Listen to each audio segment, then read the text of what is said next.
இந்திய இராணுவத்தில் பணிபுரியும் போது 2 பிள்ளைகளும் ராவி நதியில் தவறி விழுந்து மரித்து விட்டார்கள். பிறகு அவர் மற்றும் அவர் மனைவி பிள்ளைகள் இழந்த துக்கத்தில் என்ன செய்வது என்று தெரியாமல் தவித்துக் கொண்டு இருக்கும்போது இயேசு கிறிஸ்து தரிசனம் கொடுத்து இருவரும் ஆண்டவருக்கென்று ஊழியம் செய்யும்படி அழைக்கப்பட்டார்கள். அவர்கள் செய்து வரும் சத்திய வேத ஆராய்ச்சி ஊழியம் ஆண்டவருடைய கிருபையால் வல்லமையாக நடைபெற்று வருகிறது. அவர்கள் கொடுக்கும் ஆண்டவருடைய வார்த்தையை நாம் கேட்போம்.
ஜெகத்தை ஜெயித்தவரேசு.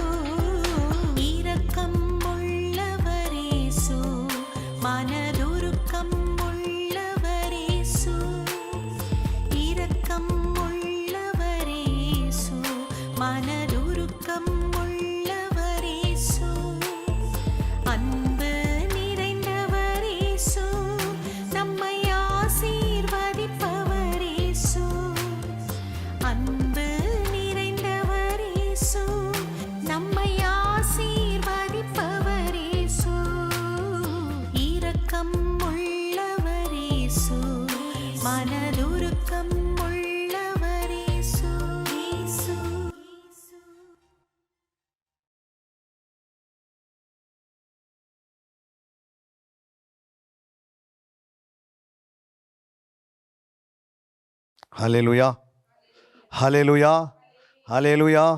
இது இரண்டாம் ஜாமம். இந்த இரண்டாம் ஜாமத்தில் கூட எப்படி ஒரு சீசன் எப்படி உருவாக்கப்படுகிறான். ஹல்லேலூயா. ஒவ்வொரு ஜாமத்திலையும் ஒவ்வொரு காரியங்களை குறித்து ஆவியானவர் நம்மோடு பேசுவாராக. இந்த நாளில் ஒரு நல்ல சீசன். ஹல்லேலூயா. இதை ஆண்டவராக இயேசு கிறிஸ்து இந்த காரியத்தை நேரடியாக இந்த பூமிக்கு வந்து சீசர்களை உருவாக்கினார் என்று நாம் பார்க்கிறோம். ஹல்லேலூயா. மத்தேயு 28:19 சொல்லுகிறது, ஆகையால் நீங்கள் புறப்பட்டு போய் சகல ஜாதிகளையும் சீஷராக்கி பிதா குமாரன் பரிசுத்த ஆவியின் நாமத்திலே அவர்களுக்கு ஞானஸ்தானம் கொடுத்து நான் உங்களுக்கு கட்டளையிட்ட யாவையும் அவர்கள் கை கொள்ளும்படி அவர்களுக்கு உபதேசம் பண்ணுங்கள். இதோ உலகத்தின் முடிவு பருந்தும் சகல நாட்களில் நான் உங்களுடனே கூட இருக்கிறேன் என்றார். அதான் அங்கே என்ன சொல்கிறார் ஆண்டவர், அவர்கள் கை கொள்ளும்படி அவர்களுக்கு உபதேசம் பண்ணுங்கள். அவர்களுக்குன்னா யாருக்கு? அது சீசர்களுக்கு. அல்லேலூயா. அப்போது உலகத்தின் முடிவு பறிந்த வரைக்கும் சகல நாட்களையும் நான் எங்கே இருப்பேன்? உங்களோடனே இருக்கிறேன். அந்த போதிக்கிறவங்களோடு இருப்பார் ஆண்டவர். அல்லேலூயா. கற்றுக் கொடுக்கிறவங்களோடு கத்திருப்பார். ஏன்னா ஆண்டவர் எதை விரும்புகிறார்னா, உலகம் வந்து ஒரு பக்கம் ஜனங்களை கற்றுக் கொடுத்து அவங்கள டாப் லெவலில் கொண்டு வருது. அல்லேலூயா. இன்றைக்கி சபைக்குள்ளே வந்து கற்றுக்கொள்பவர் ரொம்ப குறைவாக இருக்கிறதுனால சபை வளர்ச்சி அடையாமல் அப்படியே டிம் ஆகிடுது. அல்லேலூயா. எல்லாமே உலகத்தை கரெக்டாக அந்த உலக அறிவை வச்சு அவங்க கரெக்டாக செய்கிறாங்க. உலக ஞானத்தினாலே இன்றைக்கி உலகத்தில் பார்த்தீங்கன்னா ஒரு 148 கோடி மக்கள் இருக்கிறாங்க. அதில் இன்றைக்கி விஞ்ஞானிங்கன்னு எடுத்திங்கன்னா, சயின்டிஸ்ட்னு எடுத்திங்கன்னா எவ்வளோ பேர் இருக்கிறாங்க. இன்ஜினியரிங் எடுத்தால் எவ்வளோ பேர் படிச்சு எல்லாம் பார்த்தா எல்லாம் நான் என்ன படிச்சுக்கிறேன்னு கேட்டால் இன்ஜினியர் படிச்சிருக்குன்றேன். சிலவங்க கேட்டால் நாங்கள் டாக்டரே படிச்சிருக்கிறோன்றாங்க. உலக படிப்பில் சிறந்தவளாக இருக்கிறாங்க, ஆனால் பரலோக படிப்பில் தான் ரொம்ப குறைவாக இருக்கிறோம். அல்லேலூயா. அப்போ ஆண்டவர் என்ன சொன்னார்? நீங்கள் புறப்பட்டு போய் என்ன செய்யுங்க ஃபஸ்ட்டு. அப்போ இந்த வசனம் சொல்லுகிற அன்றைக்கி வந்து அவர் சொன்ன புறப்பட்டு போய் உலகமெங்கும் இருக்கிற எல்லா மக்களையும் என்ன பண்ணிவிடுங்க, சீசராக உருவாக்குங்க. அவர் சொல்லி அவர் என்ன பண்ணார்? பரலோகத்துக்கு போய் என்ன பண்ணார்? உலகமெங்கும் ஊழியர்கள் போவதற்கு அவர் என்ன செய்தார்னா, ஃபஸ்ட்டு ஒரு ட்ரெயினை விட்டார், ஒரு பஸ்ஸை விட்டார், ஒரு ஃப்ளைட்டை விட்டார். அல்லேலூயா. காரை விட்டார். எதுக்காக? ஊழியர்கள் போய் பல நாடுகளுக்கு என்ன பண்ணோம்? சுவிசேஷத்தை பிரசங்கித்து அவர்களை சீசராக உருவாக்கி என்ன பண்ணோம்? அவங்களே ஊழியராக உருவாக்கி விடணும். அல்லேலூயா. இந்த காரியத்துக்காக என்ன பண்ணார் ஆண்டவர்? உலகம் எங்கும் போங்கன்னு சொன்னதால் அன்றைக்கி போகும்போது இயேசு சொல்கிற அன்றைக்கி கழுத மட்டும் தான் இருந்தது. அதை வச்சு என்ன பண்ண முடியாது? உலகம் எங்கும் போக முடியுமா? கடலில் போனது முடிக்கணும் கழுகு. அல்லேலூயா. ஆனால் அன்றைக்கி ஆண்டவர் சொன்னதுன்னா, அப்போ உலகமெங்கும் போனோன்னா அந்த யாரை கொண்டு என்னென்ன செய்யணுமோ அந்த வேலையெல்லாம் செய்து முடிச்சிட்டாரு. அல்லேலூயா. இன்றைக்கி ஃப்ளைட் வந்து 3 ஹவரில் ஒரு நாட்டுக்கு போயிடுறோம், இன்னொரு நாட்டுக்கு 4 ஹவரில் போயிடுறோம். இதுக்கு என்ன காரணம்? அவரே என்ன பண்ணார்? இதெல்லாம் உருவாக்கி கொடுத்தார். அல்லேலூயா. எல்லாமே யாருக்கு உண்டாக்குனா? யூதர்கள் உண்டாக்குனாங்க. அல்லேலூயா. கர்த்தர் அவங்களுக்கு தான் பலமான ஞானத்தை கொடுத்தாரு. அதனால தான் அவங்களுடைய ஞானத்தினால தான் எப்படி ஒரு ஃப்ளைட்டு கண்டுபிடிக்கணும் எல்லாமே செய்தாங்க. இது எதுக்காகனா, கர்த்தருடைய வேலை பரலோகம் நிரப்பப்படுறதுக்காக. அல்லேலூயா. பரலோகம் நிரப்புவதற்காக தான் அவர் வந்து இயேசு வந்தார். இயேசுவே வரல அப்படின்னா பரலோகம் என்ன பண்ணியிருக்காது? நிரம்பி இருக்காது. ஒன்லி யார் போயிருப்பாங்க பரலோகத்துக்கு? இயேசு வரலன்னா யார் போயிருப்பாங்க? ஒன்லி இஸ்ரவேலர் மட்டும்தான் போயிருப்பாங்க. அல்லேலூயா. ஒன்லி ஆபிரகாமுடைய சந்ததி மட்டும்தான் போயிருக்கோம். மீதி உலகத்தில் அத்தனை மக்கள் கைவிடப்பட்டிருப்பாங்க. இவங்க எல்லாம் உள்ள பரலோகம் வரணுன்னா அதுக்கு இயேசு வந்து தான் என்ன பண்ணார்? ஃபஸ்ட்டு சீசர்களை அவருடைய எல்லையிலிருந்து என்ன பண்ணிட்டார்? ஒரு 12 பேரை செலக்ட் பண்ணார் ஃபஸ்ட்டு. அப்புறம் 12 எவ்வளோ மாறினாங்க? 70 சீசர்களை உருவாக்கினாங்க. 70 சீசர்கள் 120 சீசர்களை உருவாக்கினாங்க. 120 பேர் 3000 பேர் உருவாக்கினாங்க. 3000 பேர் 5000 பேர் உருவாக்கினாங்க. 5000 பேர் அந்த தேசமே சீசர்கள் வசனத்தினால் நிரப்பப்பட்டு சீசருடைய தொகை பெருகினது. அல்லேலூயா. அதே போல் நம்மளும் என்ன பண்ணுறோம்? நமக்கு கொடுக்கப்பட்ட ஆண்டவர் தான் ரட்சிக்கப்படுகிறவர்களை சபையில் கொண்டு வந்து சேர்த்தான் என்று அப்போஸ்தலர் 2:47 நம்ம வாசிக்கணும். ரட்சிக்கப்படுகிறவர்கள்லாம் எங்கே வந்தாங்க? சபையில் கொண்டு வந்து சேர்த்துட்டார். ஒரு பிள்ளை பிறக்குது அப்படின்னா அந்த பிள்ளையை எங்கே தூக்கி விட்டுறோம்? நம்ம பிள்ளை பெற்றெடுத்து அந்த பிள்ளை ஒரு 5 வயசு வருதுன்னா எங்கே போய் விட்டுறோம்? ஸ்கூலில் போய் வாசலில் விட்டுறோமா? உள்ளே போய் உட்காந்துடுறோமா? வாசலில் தான் விட்டுறோம். அதே மாதிரி ஆண்டவர் கூட அவரால் ரட்சிக்கப்பட்டவங்களை கொண்டு வந்து சபையினுடைய வாசல் விட்டு போகிறாரு. அப்போ யாருக்கிட்ட விட்டு போகிறாரு? அந்த உள்ள ஒரு மேய்ப்பர் இருக்கிறாரு. அதே மாதிரி ஸ்கூலில் ஒரு டீச்சர் இருக்கிறாங்க. இப்போ டீச்சர் 5 வருஷத்துல அந்த டீச்சர் என்ன பண்ணுறாங்க, 1ஆம் கிளாஸில் விட்டு போகிறாங்கன்னா 20 வருஷத்துக்கு அந்த பிள்ளை என்ன ஆகிடுது, ஒரு டாக்டராக உருவாக்கிடுது. அல்லையா? ஒரு பெரிய கம்பெனிக்கு மேனேஜர் உருவாக்கப்படுகிறது. ஒரு நாட்டுக்கு என்ன பண்ணுறது, பிரதம மந்திரியாக கூட உருவாக்கப்படுகிறது. ஆனால் நம்ம சர்ச்சில் வந்து 20 வருஷம் ஆயும் விசுவாசியே இல்லை. அல்லையா? 10 வருஷத்தில் விசுவாசம் இருக்கிறாங்க, 15ஆவது வருஷத்தில் என்ன ஆயிடுறாங்க, அவிசுவாசம் மாறுறாங்க, 20ல் அற்ப விசுவாசம் மாறி அப்புறம் சபையை எதிர்த்து பேசுறது. அல்லையா? நீ என்ன சொல்கிறது, நான் என்ன கேட்குறது அப்படின்னு அழுவ வந்துடுது. அப்போ ஆண்டுடைய இருதயம் எவ்வளோ துக்கப்படும். நான் ரத்தத்தினால் என்ன பண்ணேன், என் ரத்தத்தை சிந்தி ஒரு பிள்ளை பெற்றெடுத்து கொண்டு வந்து எங்கே விட்டுட்டு போனேன், ஆலயத்தில் விட்டுட்டு போனேன். அப்போ எல்லாம் எப்படி இருக்கணும், சீசனாக இருக்கணும். நான் வந்து பார்ப்போம் ஒரு நாளைக்கு எல்லாம் என்னவா இருக்கணும். ஆண்டவர் எதை பார்த்து மகிமைப்படுவார், அவரை போல உருவாக்கப்பட்ட பார்த்து மகிமைப்படுவார். அல்லையா? அவர் துதித்தால் மகிமைப்படுவார், ஜெபித்தால் மகிமைப்படுவார். அதை காட்டிலும் மகிமை மேல் மகிமைப்படுது அது எல்லாம் அவரை போல மாறுவது. அல்லையா? அவர் என்ன செய்தாரோ அது பார்ட் டைமாக செய்யலாம், ஃபுல் டைம் ஊழியன்னு செய்கிறது ஆண்டு சொல்லலை. அல்லையா? அது ஒரு மேய்ப்பர் ஃபுல் டைம் இருந்தால் போதும். அல்லையா? மீது எல்லாம் என்னவா இருக்கணும், பார்ட் டைமாக இருக்கணும். பகுதி நேரமாக என்ன செய்யலாம், வேலை மேலேயே ஆத்ம ஆதாயம் செய்யலாம். போகிற ரோடெல்லாம் ஆத்ம ஆதாயம் செய்யலாம். உனக்கு கொடுக்கப்பட்ட 2 ஹவர் 3 ஹவரில் ஆத்ம ஆதாயம் செய்யலாம். உருவாக்கப்பட்டதான் செய்வாங்க, வேறு வழியே கிடையாது. அங்கே யோவான் 8ஆம் அதிகாரம் 31 வாசிக்கிறோம். இயேசு தம்மை விசுவாசித்த யூதர்களை நோக்கி, நீங்கள் என் உபதேசத்தில் நிலைத்திருந்தால் மெய்யாகவே என் சீஷராக. இயேசு என்ன சொல்றாரு, என் உபதேசத்தில் நிலைத்திருந்தால் மெய்யாகவே என் சீஷராவீர்கள், எனக்கு சீஷராக இருப்பீர்கள். அப்போ உபதேசத்தில் என்ன பண்ணோம், சீஷரா ஒருத்தர் உருவாகணும்னா தேவனுடைய மேய்ப்பன் சொல்லுகிற அந்த உபதேசத்தில் சபையார் என்ன பண்ணோம், நிலைத்திருக்கணும். அல்லையா? அந்த உபதேசத்தில் அவங்க என்ன செய்யணும், நிலைத்திருந்தா ஒரே இடத்துல நில்லுன்னு சொல்லலை. அந்த உபதேசத்தை அடிக்கடி சொல்கிறதெல்லாம் கேட்டு எழுதி மனசில் கொண்டு வந்துடணும். அல்லையா? இப்படி ஒவ்வொரு நாளும் கொண்டு வர ஒரு நாள் அந்த விசுவாசி சீசனாக மாறிடுறாங்க. அல்லையா? இது ஒரே நாளில் நடக்கிற காரியமா இல்லை. ஒரு 2 வருஷம் ஆகலாம், 4 வருஷம் ஆகலாம், 5 வருஷம் ஆகலாம். ஆனால் அந்த உபதேசத்தை 52 சண்டே கேட்குற மெசேஜ் கேட்டாவே அதை கொண்டு போய் அபியாசம் பண்ணாவே, வீட்டில் அதை கொண்டு போய் குடும்ப ஜபத்தில் வச்சு ஜெபம் பண்ணாவே, அதை தியானம் பண்ணாவே, நிச்சயமாகவே 3 வருஷத்தில் அந்த மேய்ப்பர் கொடுத்த அந்த போதனையினால் அவங்க சிஸ்டர் ஆக முடியாதா? முடியும். ஆனால் வரும்போது எப்படி வராங்க சர்ச்சுக்கு, ஃபஸ்ட்டு வந்து வேத புத்தகத்தை எடுத்து நோட்ஸ் எடுத்துகிட்டு வருவாங்க. இப்போ என்ன பண்ணுறதில்ல, இப்போ வேத புத்தகத்தை எடுக்கிறதில்ல. ஏன்னா அப்படின்னா ஸ்க்ரீன்லேயே போட்டுக்கிட்டுருவோம், வசனத்தை ஸ்க்ரீன்லேயே போட்டு அங்கேயே படிச்சிடுறாங்க. அப்போ எதுவுமே எடுக்க வேண்டிய அவசியமே இல்லாத போயிடுச்சு. ஆனால் எழுதணும். ஒவ்வொரு விசுவாசிகளும் மேய்ப்புன்னு சொல்கிற வசனத்தை என்ன செய்யணும், பழக வைக்கணும். அவங்கள பழகத்தான் என்ன உண்டாகும், நன்மை பெருகும், சமாதானம் தேடி வரும். அல்லையா? அப்போ நல்லா அவங்க மேய்ப்புன்னு சொல்கிற எந்த மெசேஜ் கொடுத்தாலும் அவங்க என்ன செய்யணும், அதை நோட் பண்ணி குடும்பத்தில் போய் 6 நாள் என்ன செய்யணும், அது மறுபடியும் திருப்பி அது தியானம் பண்ணால் அந்த நல்ல ஒரு ஆடு என்ன பண்ண, சிறந்த ஆடாக மாறிடுது. அல்லையா? 2வதாக அங்கே வாசிக்கிறோம்.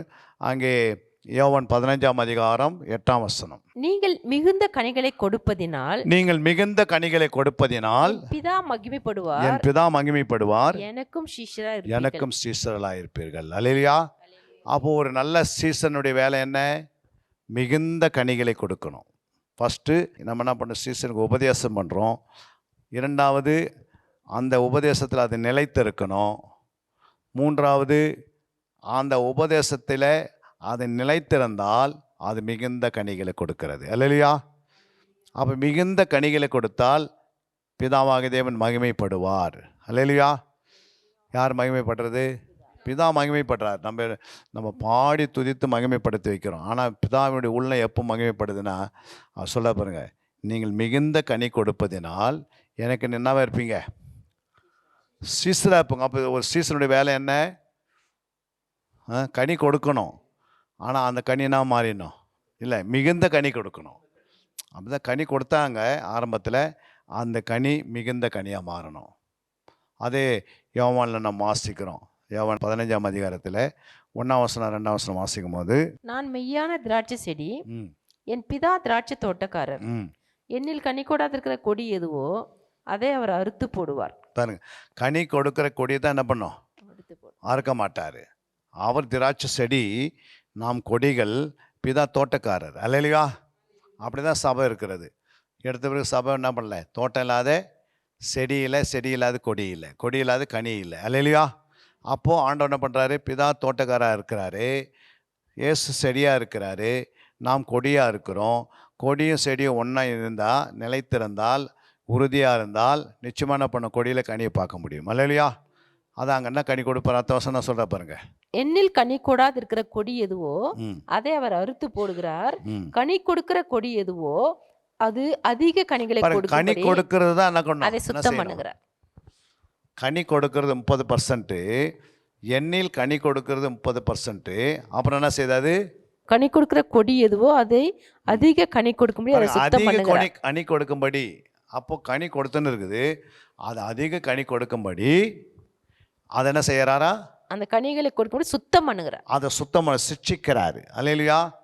இன்னைக்கு சிட்சிப்பு வந்தால் ஒரு சின்ன கண்டித்து அப்படி சொல்லிட்டா ஒரு வசனத்தை, இல்லை இப்படி ஏன் லேட்டாக வந்தேன்னு அவங்களுக்கு டார்கெட் பண்ணிட்டா உடனே சர்ச்சை விட்டு ஓடிடுதுங்க. அல்லேலூயா.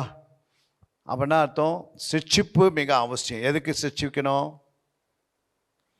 எதுக்கு ஆண்டவர் சிட்சிக்கிறாரு, இல்லை அங்கே என்ன போட்டுக்குது, எதுக்கு நம்ம சிட்சிக்கிறோம், கனிகளை கொடுக்கும்படி, அதிக கனி கொடுப்பதற்கு. என்னது, ஒரு செடி அதிகமாக கனி கொடுக்கணும் என்ன பண்ணுவாங்க, தேவையில்லாத வெட்டி எடுப்பாங்க, பார்த்துக்கிறீங்களா.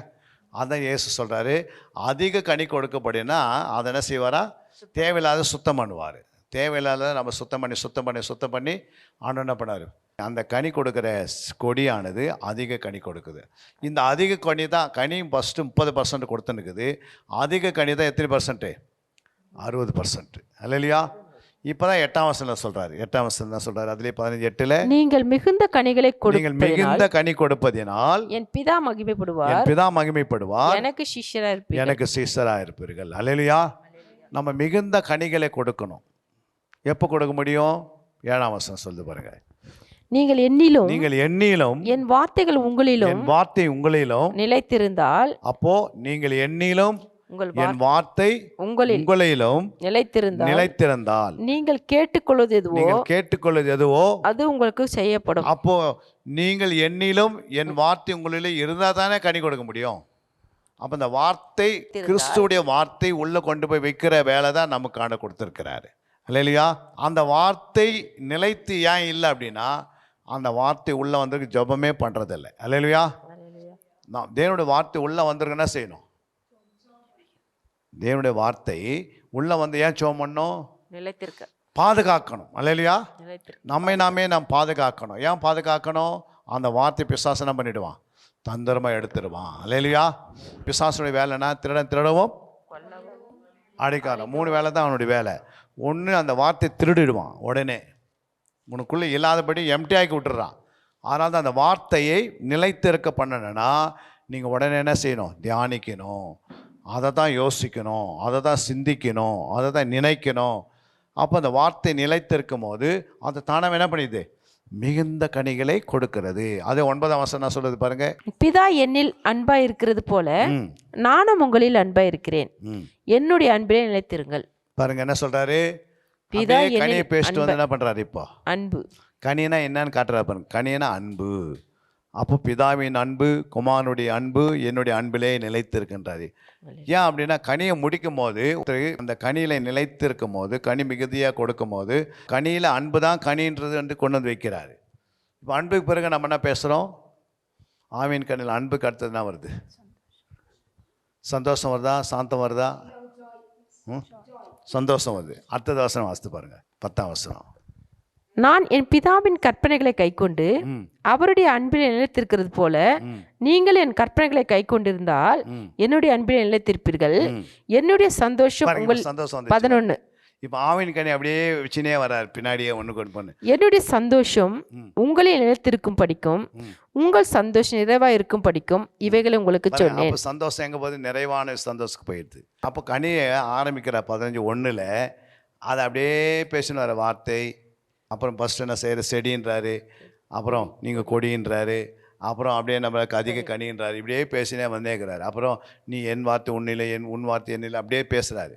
இப்படியே பேசுறது கனி எங்கே முடிவதா அங்கே தேவன் மகிமைப்பட்டுட்டு பிதாவை என்ன பண்ணுறாங்க, அன்புன்றாரு. 9ஆம் வசனத்தில் இயேசு அன்புன்றாரு, என் அன்பிலே நிலைத்திருன்றாங்க. அப்போ அந்த கனி வந்து அன்பாக உருவாக்குறதுக்கு ஸ்பிரிச்சுவல் ஏற்ற வந்து வைக்கிறார் ஆண்டவர். அல்லேலூயா. அப்போது நம்ம நல்ல ஒரு சீசர்களை சபையில் என்ன பண்ணிடணும், உருவாக்கணும். அல்லேலூயா. யார் உருவாக்குறது அந்த காரியத்தை? மேய்ப்பன் உருவாக்கலாம். 5 ஊழியம் எதுக்காக கொடுக்கப்பட்டிருக்குது? நம்ம சபையில் எத்தனை ஊழியம் இருக்குது? 5 ஊழியம். மேய்ப்பர் சபையில் இருப்பார், ஆனால் டீச்சர்கள் வந்து போயின்னு இருக்கணும். சில நேரத்தில் நல்ல தீர்க்கதரிசிகளை கொண்டு வரணும். நல்ல அப்புறம் யார் இருக்கிறாங்க? அப்போஸ்தலரை கொண்டு வரணும். எப்போ இன்றைக்கி அப்போஸ்தலரை காணோம். அல்லேலூயா. அப்போஸ்தலர் இருக்கிறாங்களா ஐயா இந்த காலத்தில்?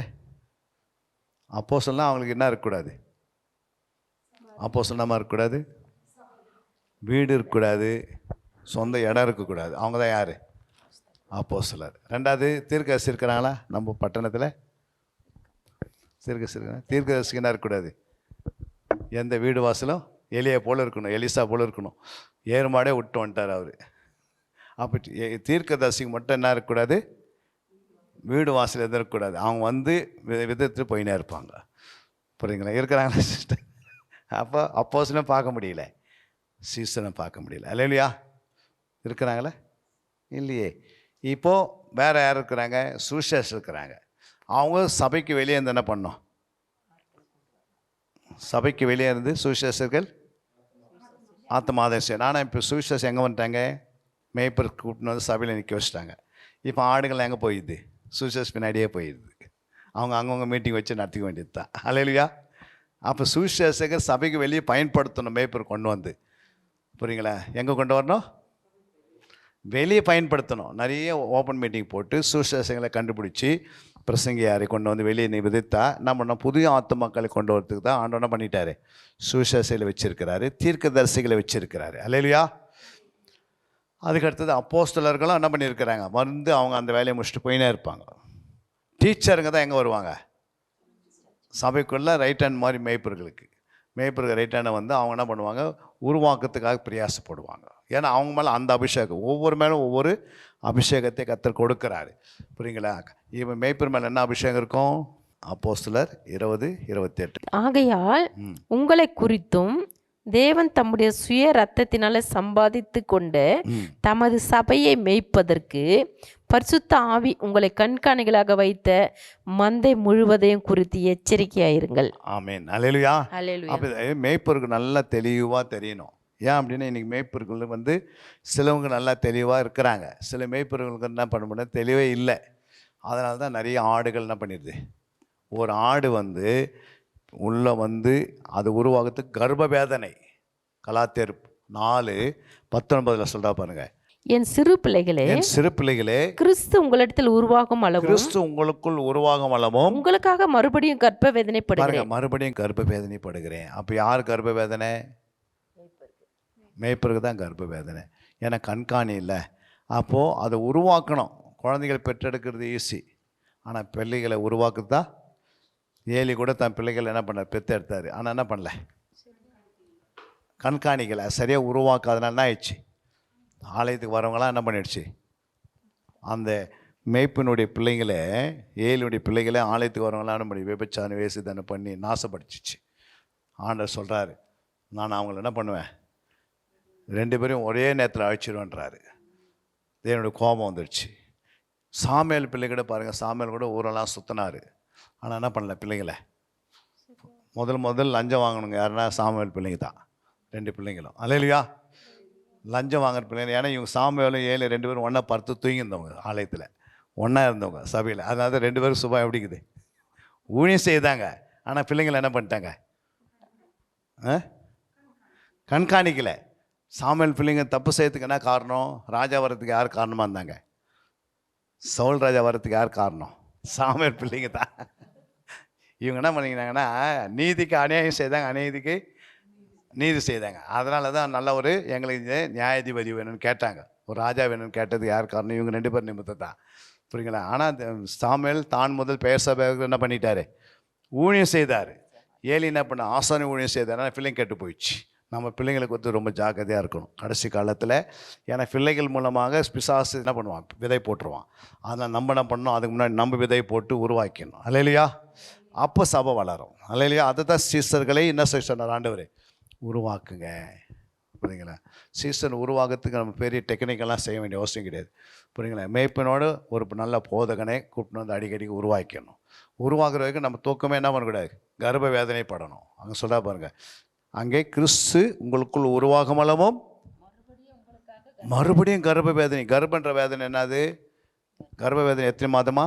9 மாதம் 29 நாட்கள். அல்லேலூயா. பிரசவ வேதனை எத்தனை நாள்? ஒரே நாள் தான்.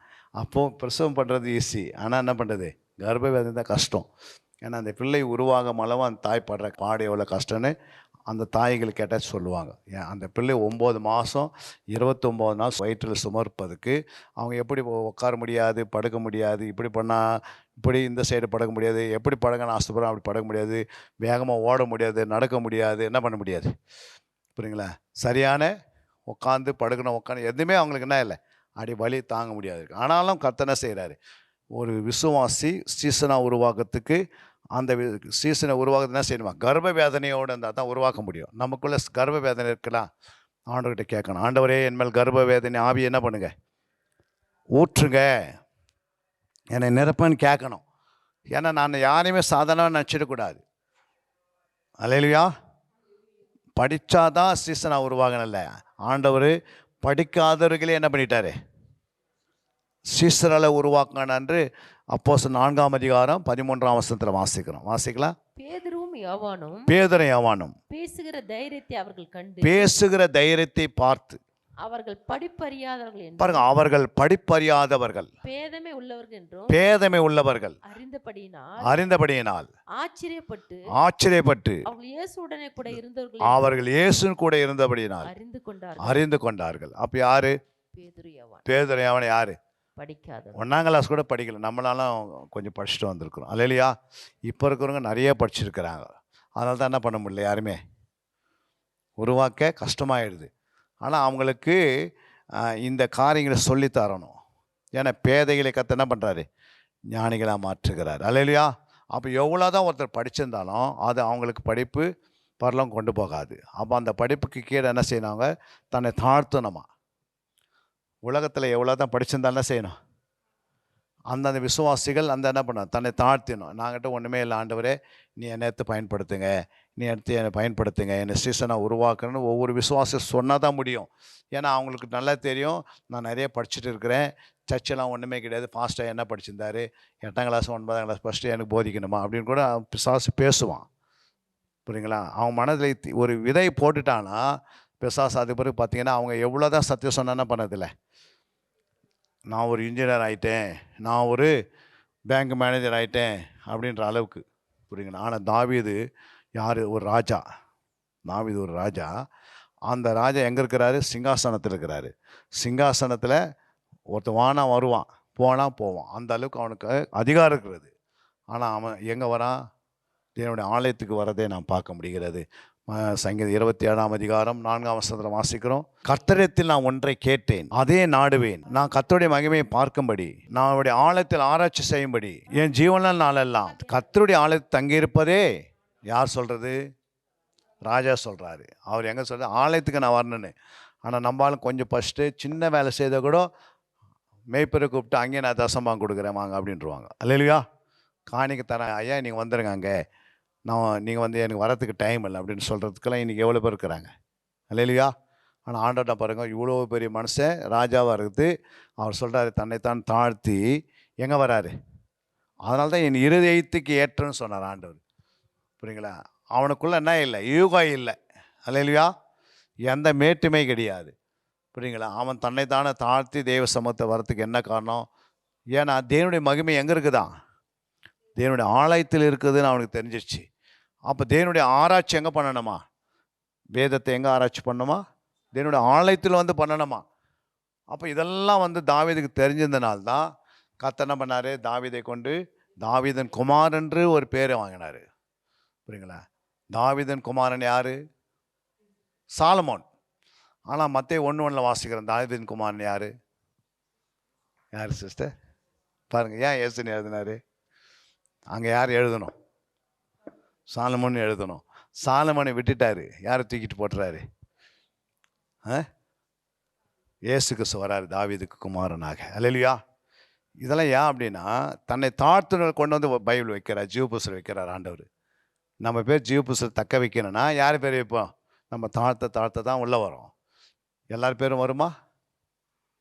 நான் அவ்வளோ படிச்சுட்டேன், இவ்வளோ அதெல்லாம் ஆண்டவர் கேட்கவே மாட்டார். என் பரலோகத்துக்கு வரணும்னா நீ தன்னை தாழ்த்திடு. என் படிப்பெல்லாம் ஒன்றுமே இல்லை, என்னை சீசன் ஆக்க ஆண்டவரே அப்படின்னு எப்போ சொல்கிறாங்களோ படித்தவங்க அப்போ தான் உருவாக்க முடியும். புரியுங்களா? அவங்களுக்குள்ள அந்த மேட்டிமையை அழிக்கக்கூடிய வல்லமை ஆண்டவர் தான் சொல்லுவார் அப்போது. புரியுங்களா? அந்த படிப்பை வச்சு ஒன்றும் பண்ண முடியாது. புரியுங்களா? ஆண்டவர் எவ்வளோ படிப்புக்காரெலாம் என்ன பண்ண, மாடை மேய்க்க விட்டார். அல்லேலூயா. மாடாக மாற்றி விட்டார் நேபுகாத்நேச்சர். அல்லேலூயா. கொஞ்ச நேரத்தில் என்ன ஆகிட்டார்? மாடாக்கி ஃபுல்லாக மேய்ஞ்சுன்னுக்கிறாரு. கிரீடெல்லாம் தலைமையில் இருக்குது, முகம் மட்டும் எப்படி இருக்குது? மாட்டு முகமாக இருக்குது. காலெல்லாம் அப்படி இருந்ததுனால இதை கையெல்லாம் வந்து அவ்வளோ வேகமாக வளர்ந்து மாடாக மேய்ஞ்சுன்னுக்கிறாரு. அதை பார்க்குறவங்களாம் எவ்வளோ அகோரமாக இருந்தது. புரியுங்களா? அவரால் என்ன பண்ண முடியல. கொஞ்ச நாள் அவருக்குள்ளே தாழ்மை வந்ததுனால மறுபடியும் அவனை என்ன பண்ணிட்டாரு? ராஜா ஆக்கி அவர்களே என்ன பண்ணுறாரு? அந்த ஒரே ராஜா உலகமெல்லாம் எழுதுகிறாரு, உன்னதமான தேவன் ஆகிய பிதா தவிர இது யாருமே கடவுளே இல்லைன்ட்டார். சுவிசேஷம் அவர் மூலம் அறிவிச்சிட்டார். ஒரே ராஜா, உலகமெல்லாம் சுவிசேஷம் போயிடுச்சு 127 நாட்டுக்கு. யோசித்து பாருங்கள். அப்போ தாழ்த்துக்கிறத ஆண்டு பார்க்குறாரு. அப்போ ஒரு சீசனுக்குள்ளே என்னென்ன வரணுன்னு கொடுத்தா நம்ம இன்றைக்கி பார்க்க போகிறோம். அல்லேலூயா. இன்னும் சீசனுக்கு எடுக்கலை, இப்போ தான் ஆரம்பம் பண்ண போகிறோம், அதுக்குள்ளே இருக்குது. அல்லேலூயா. அப்போ சீசன் என்றால் யார்? அப்போஸ்தலர் 13:22. பின்பு அவர் அவனை தள்ளி தாவீதை அவர்களுக்கு ராஜாவாக ஏற்படுத்தி, ஈசாயின் குமாரனாகிய தாவீதை என் இருதயத்துக்கு ஏற்றவனாக கண்டேன், எனக்கு சித்தமானவைகளை எல்லாம் அவன் செய்வான். சித்தமான கரெக்டாக செய்துட்டார். அல்லேலூயா. 13:22. பாருங்கள், சீசன் என்ற வார்த்தைக்கு 3 முக்கிய அர்த்தங்கள் இருக்கிறது. சீசன் என்ற வார்த்தைக்கு 3 முக்கியமான அர்த்தங்கள். 1 கற்றுக்கொள்கிறவன், 2 பின்பற்றுகிறவன், 3வது அனுப்பப்படுகிறவன். அல்லேலூயா. சீசன் என்றால் என்ன? ஃபஸ்ட்டு என்ன பண்ணணும்? தேவ சமூகத்தில் பாதத்தில் உட்காரணும். சபையில் அப்படின்னா பாதத்தில்னா ஆண்டோடைய பாதத்தில் வந்து இது மாதிரி சீசத்து பயிற்சி எடுக்கணும். அல்லேலூயா. உட்கார வச்சு அவங்கள என்ன செய்யணும்? கற்றுக்கொள்ள வைக்கணும். அல்லேலூயா. 2வது சீசன் என்ன பண்ண? கற்றுக்கொண்ட பிறகு இயேசுவை பின்பற்றணும். அல்லேலூயா. பின்பற்றுங்க என்ன பண்ணோம்? அனுப்பப்பட வேண்டும். போய் சுவிசேஷம் என்ன பண்ணோம்? வாரத்தில் 1 ஹவர் 2 ஹவர் போய் இயேசு பற்றி சொன்னாவே போதுமானது, நிறைய கூட சொல்ல தேவையில்லை. அல்லேலூயா. ஒரு நாளைக்கு ஒரு மணி நேரம் ஒரு ட்ராக்ஸ் ஊழியம் செய்யலாம். ஒரு இயேசு பற்றி 4 பேருக்கு போய் சொல்லலாம். எவ்வளோ ஜனங்கள் வந்து இங்கே அங்கே அலையுது. இன்றைக்கி கடவுள் யாருன்னு தேடினுக்கிறாங்க ஜனங்க. இப்போ அவங்களுக்கு என்ன தெரியல, அவங்களுக்கு தெரியும் நல்லா, நான் கல்லும் மண் இடத்துல போனால் என்ன கிடைக்காது? விடுதலை கிடைக்குன்னு அவங்களுக்கு கண்ணு திறந்துச்சு. புரியுங்களா? அதான் தான் சொன்னார் அப்போஸ்தலர் 17:30 வாசிக்கலாம். அறியாமை உள்ள காலங்கள் தேவன் காணாதவர் போல் இருந்தார், இப்பொழுதோ மனம் திரும்ப வேண்டும் என்று எங்குமுள்ள மனுஷர் எல்லாருக்கும் கட்டளையிடுகிறார். இதுக்கு அர்த்தம் என்ன? அதுக்கு மேல வசனம் 29 பாருங்க. அறியாமையில் உள்ள காலங்களை தேவன் காணாத போல் இருந்தார், இப்பொழுதோ மனம் திரும்ப வேண்டும் என்று எங்கும் உள்ள மனுஷர் எல்லாருக்கும். அப்படின்னா என்ன? எல்லாருக்கும் கட்டளையிடுறாரு. எங்கும்னா உலகத்துக்கே கட்டளையிடுறாரு. அதுக்கு மேல வசனம் 29, நாம் தேவனுடைய சந்ததியார் இருக்க மனுஷருடைய சித்திர வேலையினாலும் யுக்தியினாலும் உருவாக்கின பொன் வெள்ளி கல் இவைகளுக்கு தெய்வம் ஒப்பா இருக்கும் என்று நாம் நினைக்கல் ஆகாது. பாருங்க, அப்ப சொல்ற இதெல்லாம் வந்து ஒண்ணுமே கிடையாது. ஏன் இல்லைன்னா நீங்க வந்து அதுக்குன்னா ஆயிட்டீங்க, அதை தான் கடவுள்னு சொல்லியிருந்தீங்க. இதுக்கு வந்து நான் வந்து ஒப்பாகாது. ஏன் ஒப்பாகுதுன்னா, அறியாமைன்னு உள்ள காலத்தில் நீங்கள் இருக்கிறீங்க. நீங்கள் உங்களுக்கு யாருமே அறிவு இல்லாமனாலே நீங்கள் எல்லாத்தையும் கல் மண்ணெல்லாம் என்ன பண்ணிடுறீங்க? கடவுள்னு சொல்லிட்டீங்க. ஆனால் இப்போ அறிவு வந்தாச்சு. என்ன வந்தாச்சு? அறியாமையில் உள்ள காலங்கள் தேவன் காணாது போல் இருந்தார், இப்போது மனம் திரும்ப வேண்டும் என்று எங்குள்ள மனுஷர்களுக்கு கட்டளை. அப்போ அறிவு வந்தவருக்கு என்ன ஆயிடுச்சு? ஆட்டோமேட்டிக்காக விக்கிரத்தை விட்டுருவாங்களாம். புரியுங்களா? அதனால தான் அந்த எழுப்புதல் ஆவி ஆண்டவர் ஒரு நாள் ஊற்றப்படும் போது ஜனங்க கூட்டம் கூட்டமாக தேவனுடைய ஆலயத்துக்குள்ள வருவாங்க. அதுதான் அந்த இருதயம் வந்து மறைக்கப்பட்டிருக்கும். கடினமாக்குவாங்க தன் இருதயத்தை கடினமாக்கும் போது, அப்போ பிசாசம் என்ன பண்ணுறான், அவங்க இருதயத்தை கடினமாக்கிவிட்டுருவோம், கல் மாதிரி ஆக்கி விட்டுருவான். அதாவது அவங்களுக்கு இவங்களுக்கு கடினமாக்கிடுவான். அதாவது சூடு போட போட என்ன ஆயிடுது, ஒரே இடத்துல ஒருத்தருக்கு சூடு போட்டுனா தான் என்ன ஆயிடுது, ஒருத்தருக்கு சூடு வச்சுருந்தா என்ன ஆகும், மறுத்துரும். அப்போ அது கடினமாகிடும். அப்புறம் அதுமாதிரி இன்ஜெக்ஷன் போட்டால் என்ன பண்ணாது, வேலை செய்யாது. அதனால தான் சிலவங்க பட்டயத்தை, ஆவியின் பட்டயத்தை வந்து என்ன செய்வேன்னு கேட்டு இருதயத்தை கடினப்படுத்தினான்னா சொன்ன வார்த்தை என்ன வருது. இப்போது யூதருடைய இருதயம் எப்படி இருந்ததா, இல்லை இரும்பு எழுத்துனாலும் எழுதப்பட்டிருக்குதான். அவங்களுக்கு இரும்பு மாதிரி ஆக்கினாங்களாம். இன்னி நான் தான் சொன்னாலும் நான் என்ன பண்ணுவேன், அப்போது சதையான இருதயத்தை தான் கிரியை செய்ய முடியும். புரியுங்களா? இரும்பு மாதிரி மாற்றி என்ன பண்ண, இரும்பு எழுத்துனாலும் எழுதப்பட்டது அவங்க இருதயத்தை. யோசித்து பாருங்க. அப்போ எப்படி அவங்க திரும்புவாங்க? இவங்களும் அந்தமாதிரி ஸ்டேஜில் தானே வந்தவங்க. ஆதி அப்போஸ்தலருக்கு முன்னாடி இருந்தவங்க இவங்க. ஒரு மரம் வைரமாகிடுச்சுன்னா என்ன பண்ண முடியாது. மரம் வைரமாயிடான்னு எப்படி இருக்கும், மரம் பார்த்துருக்கீங்களா, வைரம் பாஞ்ச மரம். அதாவது கத்தி போட்டு வெட்டினா கத்தி ரெண்டாக என்ன பண்ணும், உடஞ்சிரும். அதுமாரி அவங்களுடைய இருதயம் வைரமாக மாறிச்சுன்னா, சிலருடைய பைபிள்லேயும் சிலருடைய இருதயத்தை வைரமாக ஆக்கி விட்டாங்க. அப்போ அவங்களுக்கு போய் என்ன தான் இயேசு பற்றி சொன்னாலும் நம்ம எவ்வளோ வேகமாக சொல்லலாம் அவ்வளோ வேகமாக நம்மக்கிட்ட அந்த வசனம் ரிப்பீட் வந்துடும். அதான் பிதா வந்து எல்லாரையுமே அழைக்கிறவர் யார், அழைக்கிறாரு. ஆனால் எல்லாமே வராங்க, ஆனால் தெரிந்து கொள்றது சிலர் தானே. இல்லை எல்லாருக்குமே ஆண்டு சொல்கிறது. இங்கே தான் என்ன சொன்னார், எல்லா ஜனங்களும் ரட்சிக்கப்பட வேண்டும். இது யார் சொன்னது, இயேசு சொன்னார். அதுதான் எல்லாமே ரட்சிக்கப்படணும் தான். ஆனால் யாருக்கு மேலே இரக்கம் வைப்பேனோ அவங்க மேலே இரக்கமாக இருப்பேன், யாருக்கு மேலே உறக்கமாக இருப்பேனோ அவங்க மேலே உறக்கமாக இருப்பேன், யாரை கடினப்படுத்தணுமோ அவங்கள நான் கடினப்படுத்துவேன். இதுவும் எழுதி வச்சிருக்கிறார்ல. சிஸ்டர் என்ன சொல்கிறாங்கன்னா, பிதா ஒருவர் நம்ம அழைக்காட்டு. அந்த வசனம் வாசிங்க, யோவான் 6:44. என்னை அனுப்பின பிதா ஒருவனை இழுத்து கொள்ளாவிட்டால் அவன் என்னிடத்தில் வரமாட்டான், கடைசி நாளில் நான் அவனை எழுப்புவேன். 6:65. ஒருவன் என் பிதாவின் அருளை பெறாவிட்டால் என்னிடத்துக்கு வரமாட்டான் என்று. அருள் என்ன, கிருபை. ஒருவன் என் பிதாவின் கிருபை பெறாவிட்டால் என்னிடத்தில் வரமாட்டான் என்று இது நிமித்தமே உங்களுக்கு சொன்னேன். யோவான் 12:32.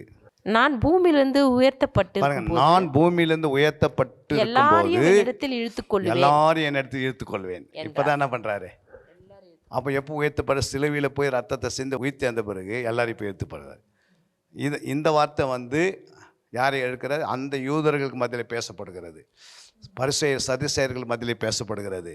ஆனால் இயேசு எப்போ உயர்த்தப்படுகிறாரு, பூமியில் சிலுவையில் ரத்தம் சிந்தி அவர் உயர்த்தப்படும். அதுதான் அங்கே சொல்கிறாரு யோவான் 12:32. நான் பூமியிலேருந்து உயர்த்தப்பட்டிருக்கும் போது எல்லாரும் என்னிடத்தில் என்ன பண்ணுவேன், இழுத்துக்கொள்வேன் என்றார். அல்லேலூயா.